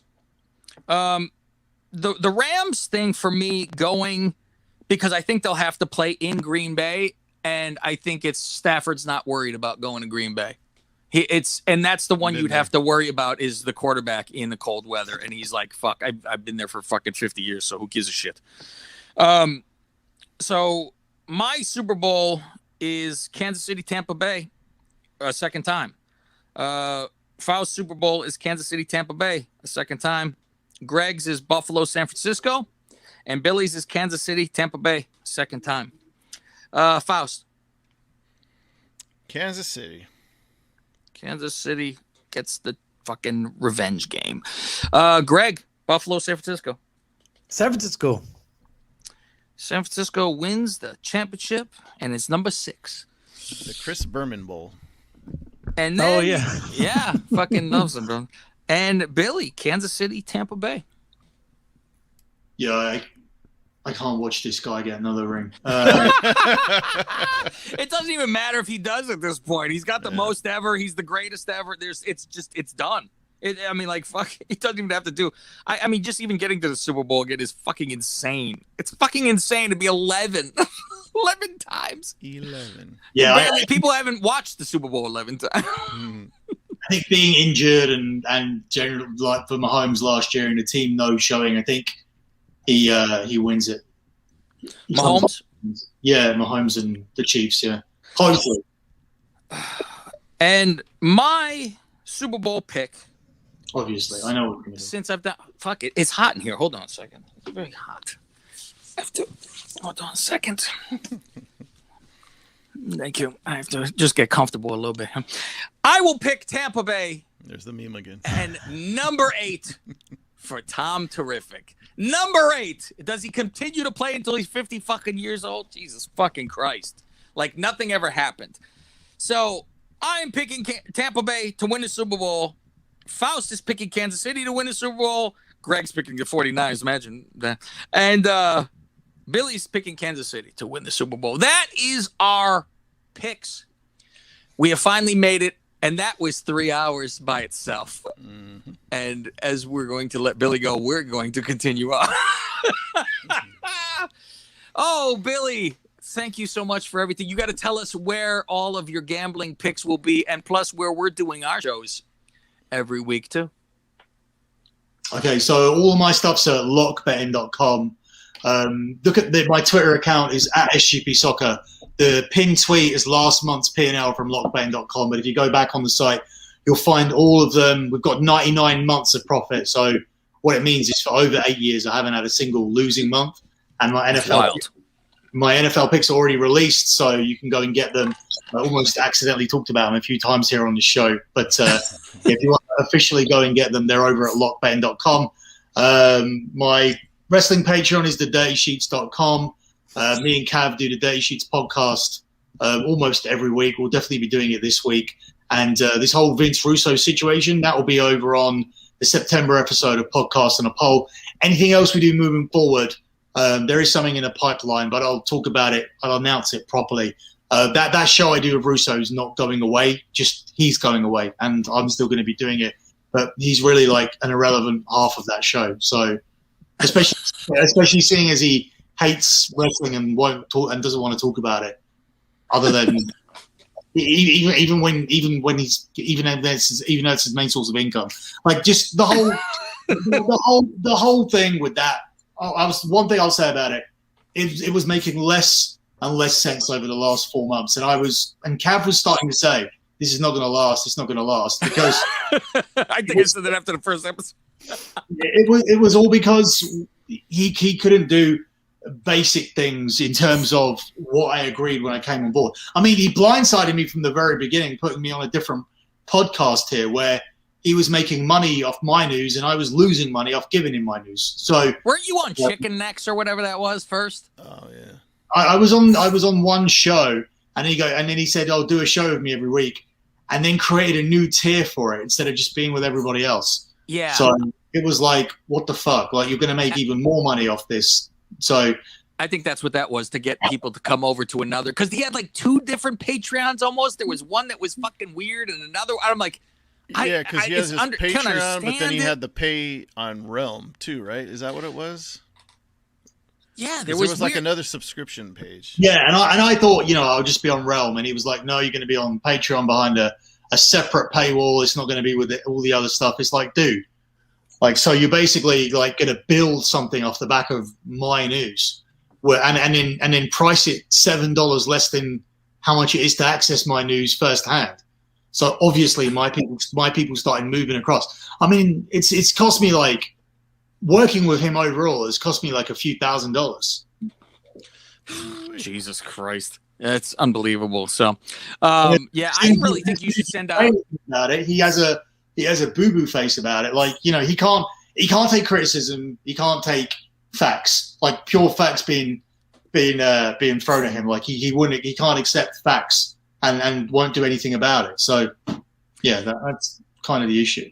I think you should try to put out a press release about the new place you're going to be. I think you could come up with something, and I think the people that are having you will be able to do that some way, somehow, because they have like shit together. Because they said like, "Oh, come and start next week," and I said, "No, let's do something. Let's make some stuff and say where it is and when it's going to be. Like, let it properly." Yeah, and you know the place and you know how they make things and how they produce. So they'll do something, yeah. Yeah, properly too. That's for sure. Thank you, Billy, for joining us and suffering through another 3-hour show. Every year, once a year, we're good for 3 hours. Yeah, I got to be up in 5 hours because that's when my kid walks the dog rounds. So. Oh, Jesus. All right, man. Go take a nap. Yeah, thank you very much, and Thanks, we'll be Billy. doing a show tomorrow. So thank you. See you. you. Rest. Cheers, guys. See ya. Right, later.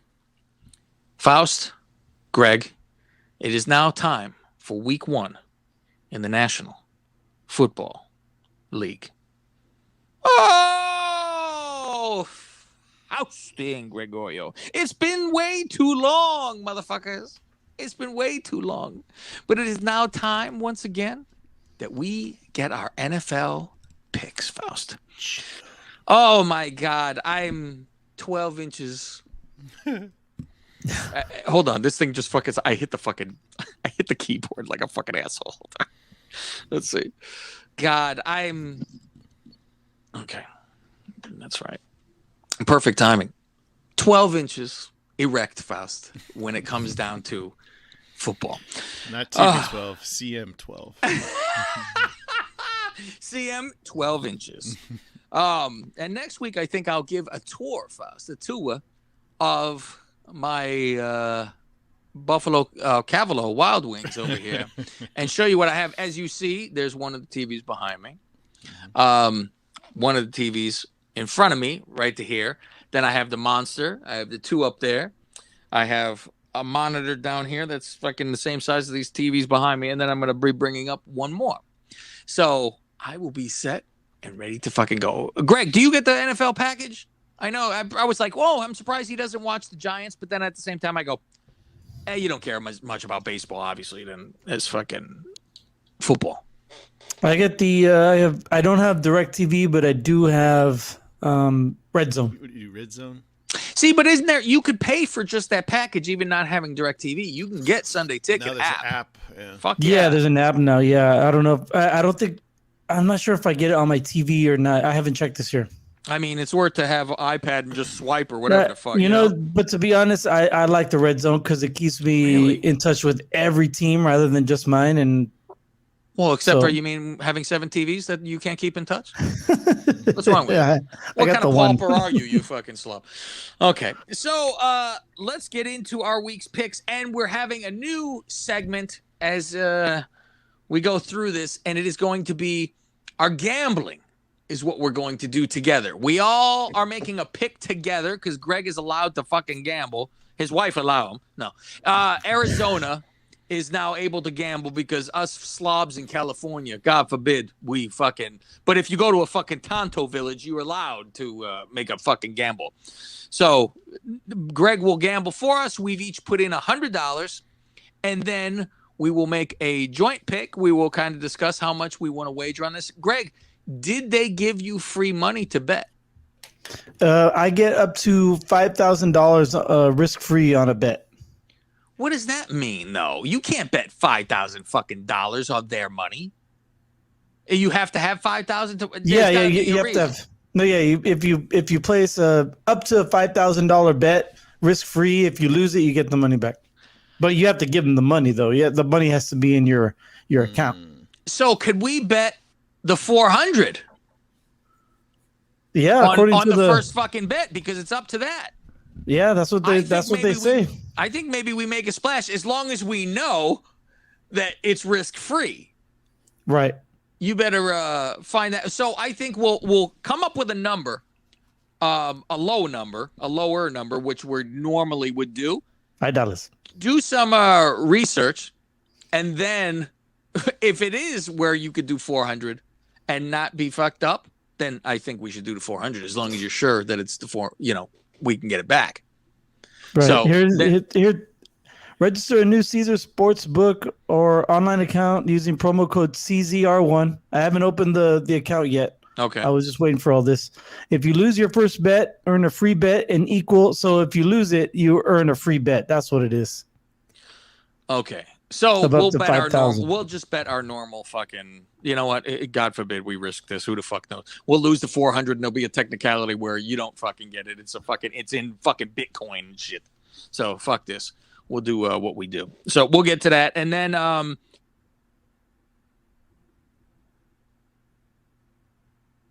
He freeze again, or is he fucking with us? Is this a rib? No, I'm back. Can you hear me? I can hear you. I got you. Yeah, you're I back. saw that everything. I saw you guys froze, but I was still talking. I go, here we go. Let's see if it pops back on. Fuck. The show can't believe this is going to be 4 hours. That's what's fucking happening. The computer's melting at this fucking point. All right. The first game. It's a Thursday night football, and it's the champs welcoming in Dallas and the gimpy Dak Prescott. Faust, what do you say? Give me Tampa Bay there, Chief. All right. We're going with Tampa Bay. I am going with Tampa Bay. Greg? Tampa Bay. Tampa Bay. Fox, NFL Sunday. Philadelphia goes into Atlanta. Oh, already a fucking what the fuck. Yes, exactly. I will go with Philadelphia. Faust.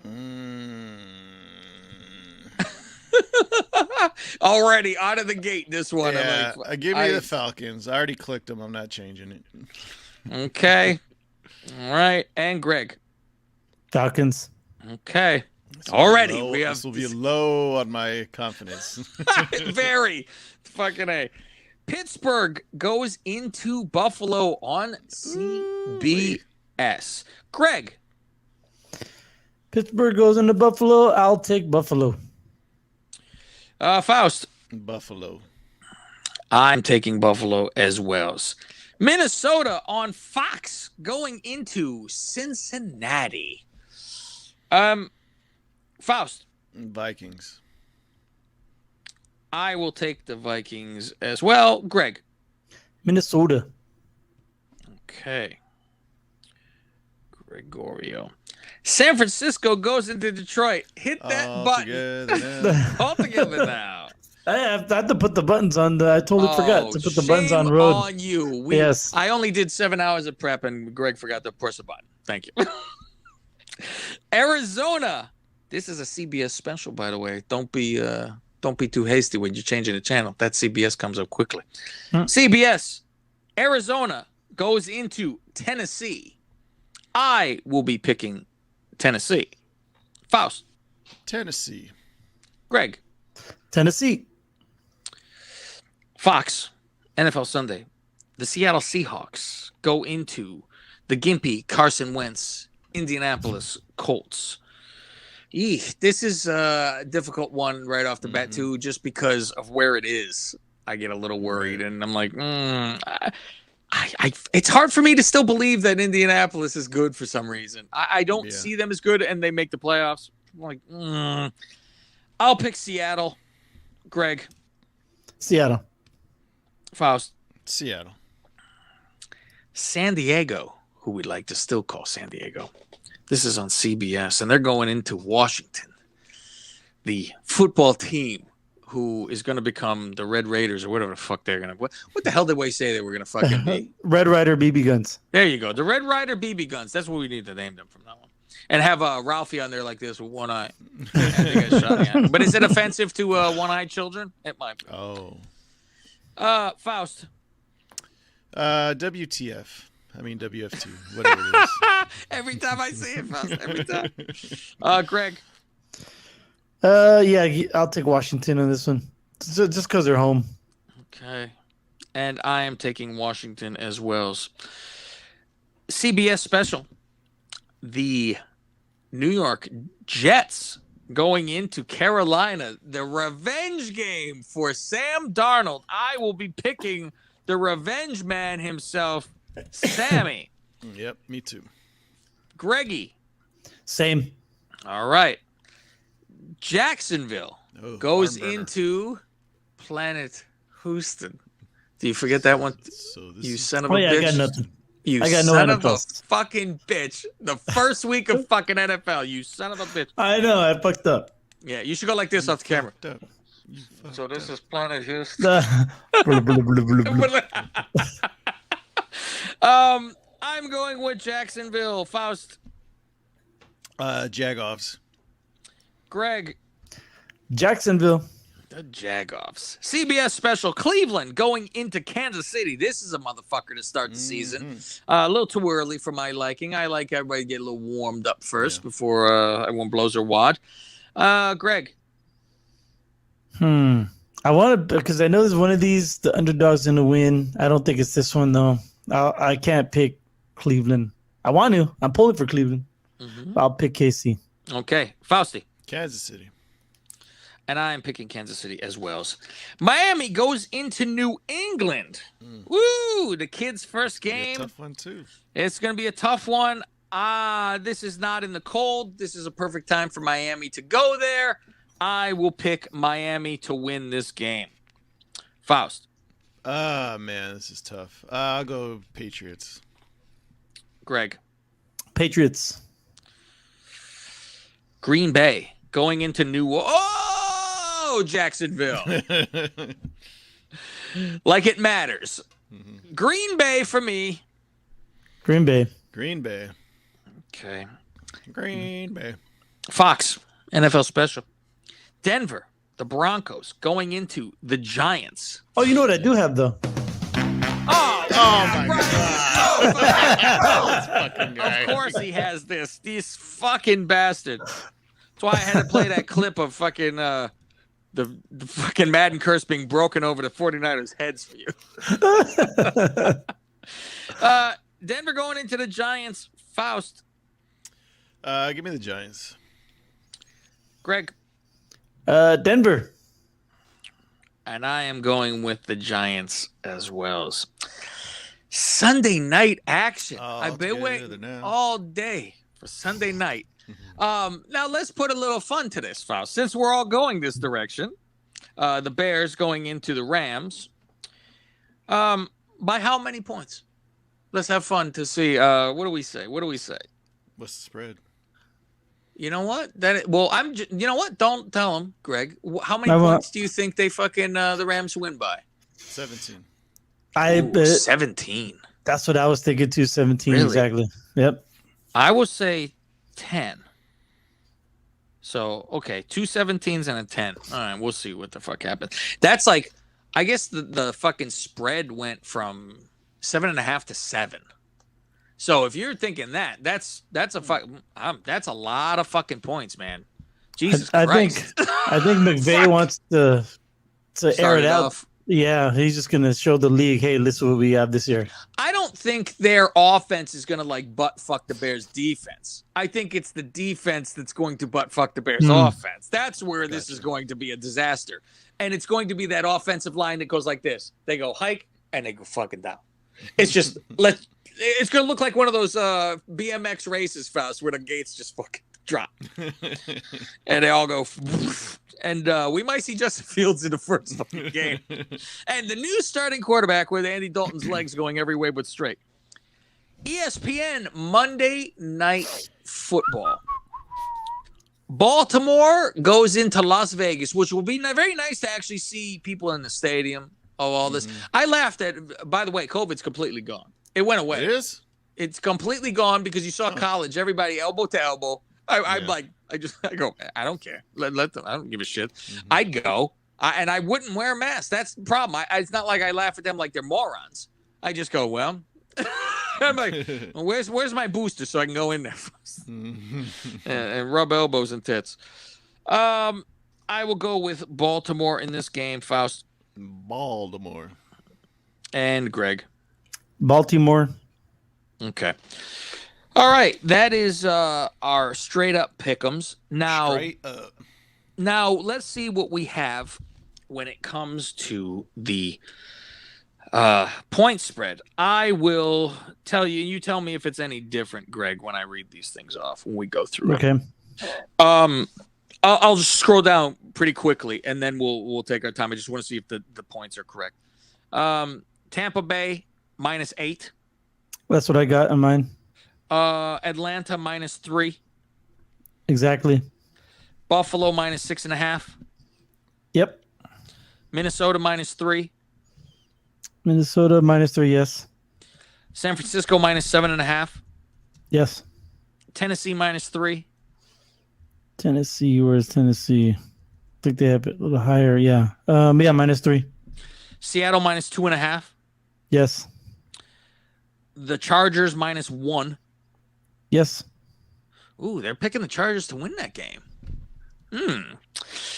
Carolina -5.5. Carolina. Yes. -5.5. Jacksonville -2.5. Where are the Jaguars? -2.5. Yeah. KC -6. KC is -6.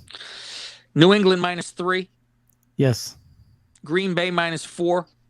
Yes. Denver -3. Yes. Rams -7.5. Rams, where are the Rams at? Yeah, 7.5. Baltimore -4.5. Yes. Okay. What do we feel about this? Is there any that jumps out to anybody very quickly about, there's a butt fucking. Now, I'm trying to look at the Packers are only -4. This is not in New Orleans with the fucking crowd going crazy for week 1, where it would be probably an advantage then because they would have at least screaming going on. They're in Jacksonville. They'll get a couple fans there, but who gives a shit, right? Yeah. Is there any that are jumping out to you guys? Jacksonville wins by wins by a fucking field goal at least. Yeah, that one's pretty good. Tyrod Taylor's not garbage, but the rest of the team is. No. There's nobody else there. I'm scrolling through. This is. I'll tell you I'll tell you Rob's picks. So maybe this will sway you because when I just glanced at them, I thought they were pretty good. He likes the Niners giving 7, but is it 7.5? It's 7.5 now. Yeah. Okay. And you know what? That's a very good one still because they're playing fucking Detroit. I think that could be a top of the line one. He likes the Seahawks giving 2.5.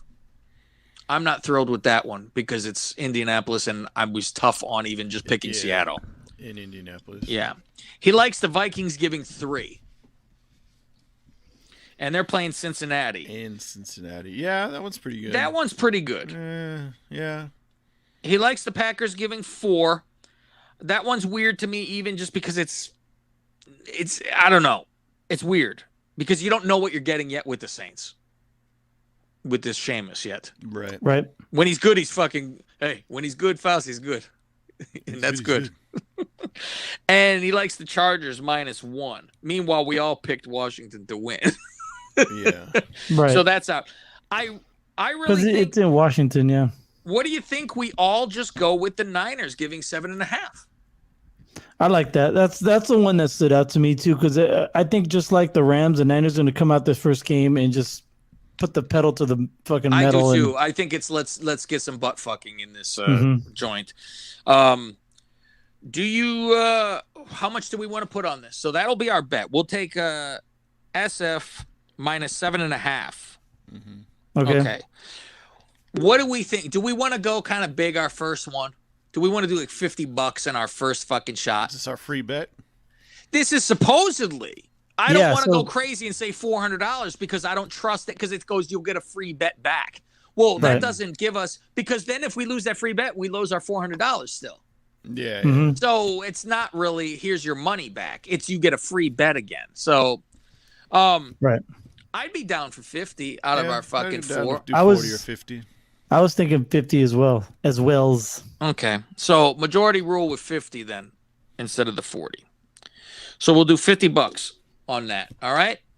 49ers got to win by more than a fucking touch. Watch them be up by fucking 2 touchdowns and that late fucking score by Detroit because they don't care because they're up by 2. It'd be like, you big bastards. And already we're fucked. Now. Cap's already mad. I'm already fucking angry by this. Fuck. All right. Now it is time for who gets to do the single bet. Did we say what our max would be $20 out of that single bet? Yeah. Okay. So here we go with, I gotta try. How do you do this at the same time, folks? That's the problem. Ready? And It's really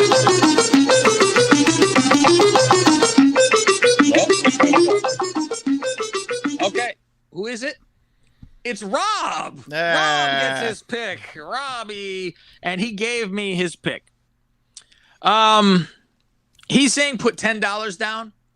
Okay. So we will ask him the price. We'll tell him that he gets 20. So I'm sure he'll just put down 20. He wants a parlay. Okay. And his parlay is a fucking big parlay. So maybe, since we get 20 doesn't mean you have to do 20. Right. So maybe you do the 10 because it's a lot of fucking teams. It's a fucking big one. All right, here it is. Cowboys +8. San Diego -1. Atlanta -3. And Denver -3.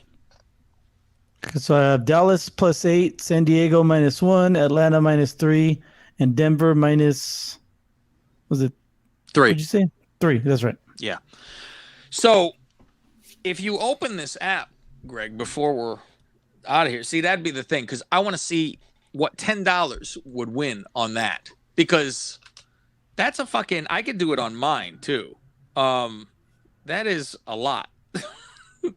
That is a hell of a lot to fucking do. So he might make some big money with that for putting down that much. Yeah, I'm not sure. I haven't been fucking around with this app, so I'm not sure how to. Well, I'll do it with mine. Let's see. Yeah. Let's see. It seems like yours is pretty right on. Maybe they use the same fucking book. Yeah, you know what? And let's see. Let's see if it logs me. I haven't done it in so long now. It doesn't even know my fucking shit. It doesn't Greg, I'll know my send you password. 40. I'll send you $40. Okay. That'll take off 60 for the pick'ems and fantasy football. Oh, all right. Yeah. I still need to sign into the pick'ems in the fantasy football. Or, I mean the pick'ems. I don't think I signed in yet. Yeah, I haven't done my pick'ems yet either. Oh no, I did. I did the confidence. What I'm thinking of the Eliminator. the eliminator. Survivor, yeah. Eliminator, Survivor, whatever it's called. Because I didn't get in last year, so I didn't get the invite. Yeah, I'm gonna have to fucking do a whole thing to get into this fucking shit. Of course, because I haven't logged in a fucking 1,000 years. It doesn't know me anymore. I'm getting it to find the Atlanta game. Here we go. The 4-leg parlay. If I put in $10, it pays out $138.93. How much? So if we put in $10 on that 4-leg parlay that Rob gave, we win $138.93. You know what? We'll keep a track of that too. Like who brought in the most winnings? Not like they'll get that more money, but they'll be the fucking king shits. We'll call them for the year. Yeah, king shits. Yeah, bragging rights. King shits. Yeah, and it's like how much did you lose and how much did you win for everybody. Right. So that'll be interesting. So. All right, there you go for your NFL. Do we want to do the drawing segment while we're here, since we're pretty much done with the show? And on the Godfather tier, we always do this, and since everybody's getting everything for free this time, they could all watch on YouTube the drawing special that we do. Do you have it for us, Faustin? Oh, yeah. Okay.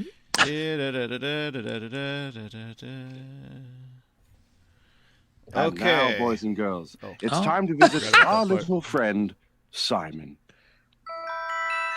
Well, you know my name is Simon, and I like to do drawings. I like to draw all day long, so come and do drawings with me. Come and do drawings with me. How lovely. It's always it's funny. We got an email from StreamYard saying that between 3:23 and 3:45 there was a cloud provider issue. Thank you. It wasn't it said my based internet. on you guys. Yeah, it said we may have had some issues during that time. And yes, we did. Thank you. Well, I feel better about myself because I'm like, this isn't bad. But you guys were all fine. You guys never dropped out. It was whatever cloud you were on. Yeah, my fucking, you know what, Faust? That was Cloud 9. I don't know if you knew about it. Thank you. Jesus Christ. Okay, what do we got? NFL Spectacular. Draw, calf, playing catch with Tom Brady. Okay.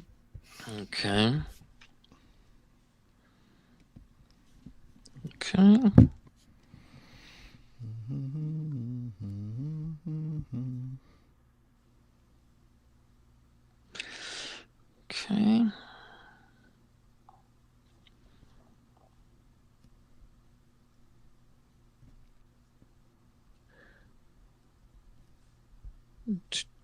Two.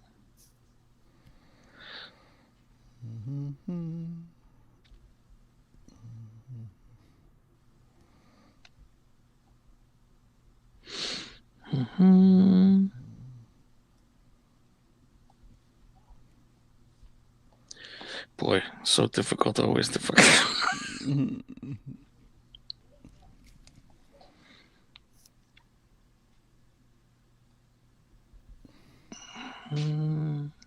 Do.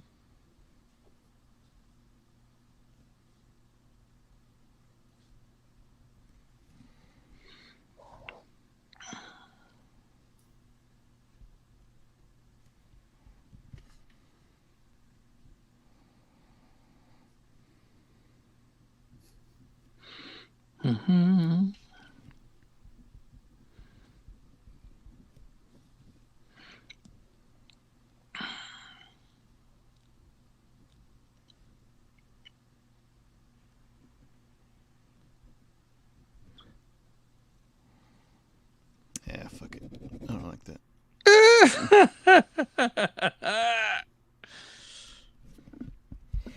I'm done. Oh, Jesus. Okay. Mm-hmm. Do-do-do. Do-do-do. All right, I'm done. Okay. Who's first? I'll go. You know what? I'll go last. Go ahead. I'll go, Faust. Greg. Oh, Greg. I put Greg All on right. the big Yeah, that's good. You got to put it screen in bigger full so you can see, display. Oh, you son of a bitch. Move it closer to the camera. Move it closer to the camera. Oh, am I Adam Cole? What the fuck is this? Look at that chin. All right, Fausti, go ahead. All right. Let's see. What? It's hard to see what the fuck is going on. All right, explain this. It's hard to see. Well, I started. All I see is one person. Yeah, I started drawing Brady, and then I said, forget it. I didn't like how it looked out. But it's just you throwing a ball, and you got throwing a ball. Okay. Yeah, you got a big bulge in your pants. Oh, yes, yeah. I saw the heart on it. I didn't know what the fuck is going on. I'm like, all right, there's somebody's dick is out, but where's the other person? I don't know what's going on. Now, you guys have no imagination, first of all. Now, it's my turn here, Faust. This is Tom playing catch with me. Yep. I thought about doing that. You being the catcher. And I'm like, Who's look who? at the size. Look at the size of Tom. He wearing number 12, Faust. What are you talking? How dare you? How You're dare wearing number 12 right now. I accept it from Tom. What are you talking about here? Yeah, you'd be ashamed of yourself. Okay. What do we got next? Let's see. Let me shit. The fuck? Okay.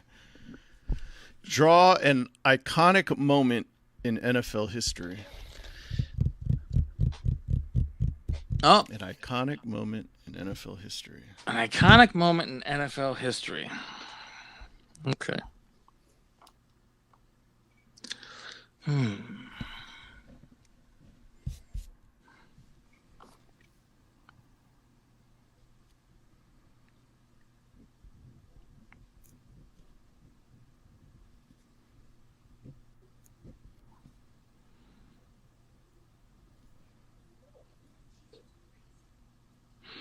Mm-hmm.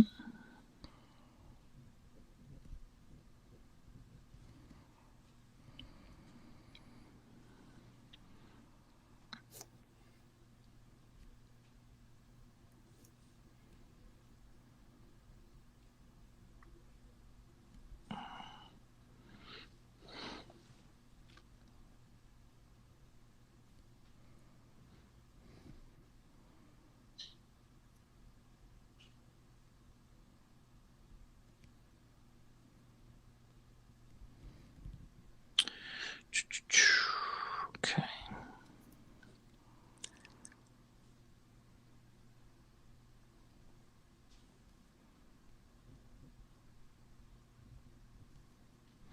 Mm-hmm.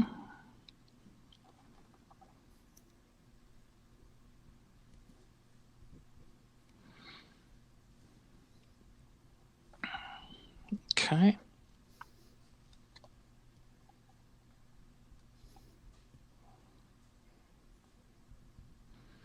All right, I'm all done. All done for me. All done for me. Fantastic. So, what are you guys gonna do on football? You wake up, you sit there with your one game, or whatever the TV gives you. You're gonna watch what Austin Fauci? What do you got? Yeah, something like that. You got your food planned out, ready to go? Nah, not yet. Oh, I got a whole fucking menu for the Duchess. I said, you're going to enjoy football season this year. And I have a whole fucking setup for it because I'm going to have my damn, meatballs every damn week. So I have my same swill. Okay, I'm ready. Okay. First. It would be you first, Fausti. All right. Okay, let's see. Where am I? I always get this. Yeah, I know, right?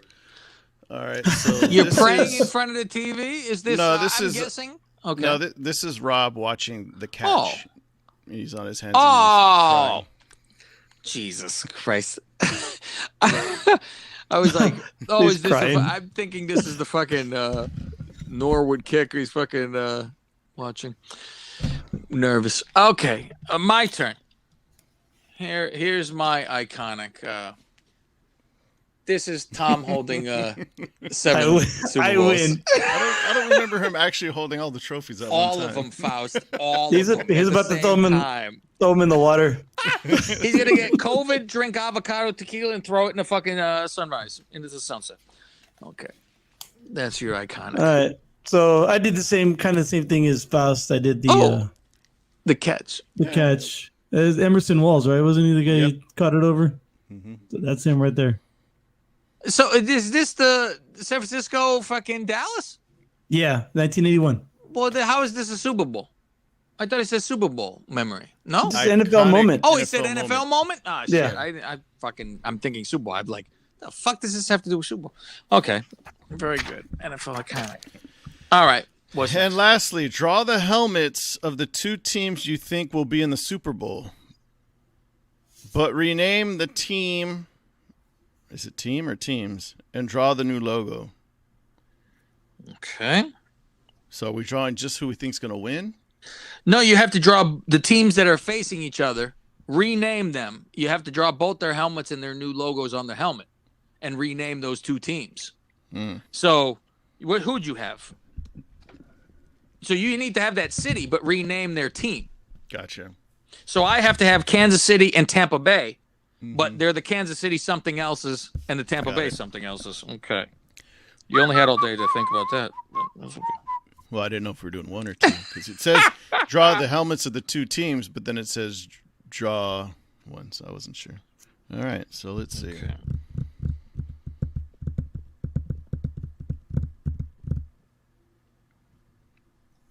Okay.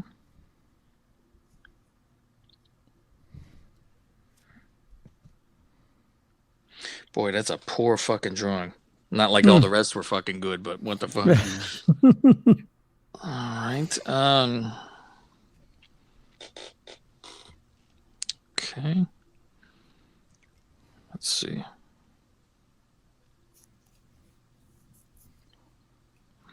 Mm-hmm.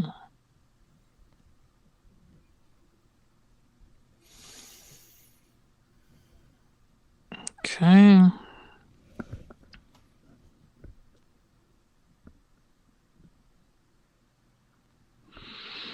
Mm-hmm.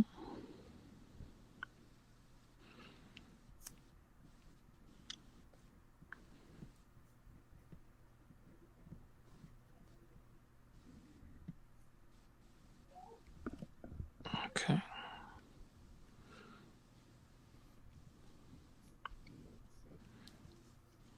Mm-hmm. Mm-hmm.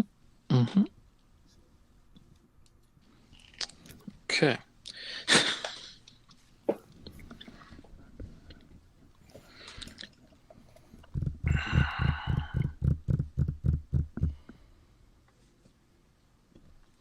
Okay, I have mine.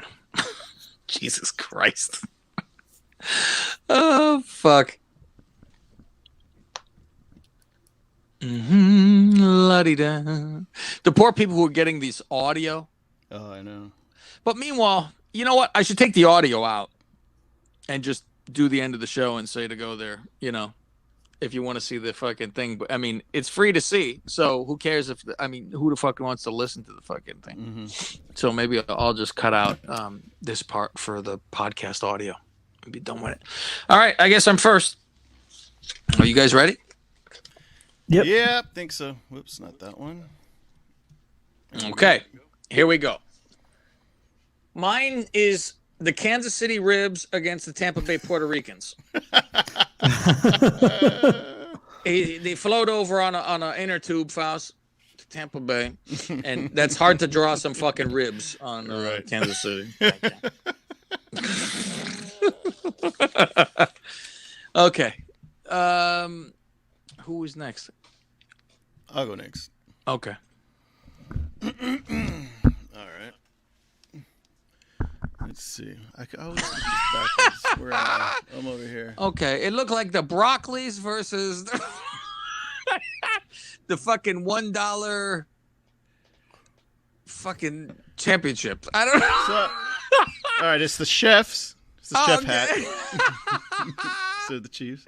Yes. And then I don't know. I just for some reason thought of this old like joke or pun or whatever. Like another way to say Buccaneers is $1 for corn. $1 for corn. Yeah, for corn. There you go. Well, so you didn't know. So you didn't rename them. You still the Buccaneers in the show. $1 for corn. $1 for corn. Fucking asshole. Greggy boy. No creativity. I love that Rob let us hit know 4 ahead hours, of time. okay? On here, it's only 3:42. What? Okay. The Santa Buffalo Clara. Wild Wings. Oh, And the okay. Santa Clara microchips. Yeah. Oh, that's funny. That's Yeah, funny. It's it's Santa all- Clara. It is. Yeah. It's very good. It's very good. Okay. Let me pull up Rob's now. Oh, yes. Let's see. What do we have here? Rob's drawings. Oh, my God. Oh, how dare he play catch with me? What am I catching a load in my mouth, Faust? So let's see. Oh, you knew? Oh, no. And how did I see? I fucking. You got to get closer. I fucking. There you go. Oh, you son of a bitch, Rob. You son of a bitch. Oh, those are And I rings. guessed it's even fucking worse that I knew I was taking a load in my mouth. The cock. Son of a bitch. I like Son the of a cock bitch. rings. Those are funny. Tom has cock rings. I'm gonna draw a picture of Romo butt fucking him. Okay, we're gonna. Okay, what is this one? Theismann. Joe Theismann. Oh, Jesus! And there's Lawrence Taylor doing coke. Oh, Jesus Christ! Fuck. And then his oh yeah, so yeah, he was right. 2 logos. Okay. He didn't draw a helmet though. Okay, just the logos. What do we have? Read What it? is his? No, I can't read it, but I see chicken bones in a fucking garbage can. Buffalo Wings versus Okay. Tampa Bay Butt Pirates. Oh, there you go. Oh, like So it. it's an Yeah. It's an asshole with a patch over his eye. Fuck. And a captain's hat. He make the asshole very nice with a little star and everything. I'm like, it's perfect. The Dallas Star for an asshole. All right. Good times. Ladies and gentlemen, that has been your 8-hour NFL special. If you want to see the drawing thing episode that we always put for the Godfather tier, that is up for free, and that is on our YouTube channel. Where is that YouTube channel, Faust? Other than the people on Patreon.com, Patreon. Lingus Mafias. Oh. Yes, but the other one, the free one for everybody if they wanted to see it. YouTube.com/Lingus Mafia.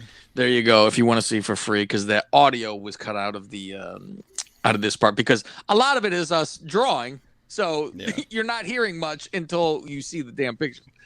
That's it. We hope you enjoyed another NFL fucking spectacular. I enjoy doing NFL. That's a pleasure of mine, Faust. It's a little long. How can people hear our NFL picks weekly?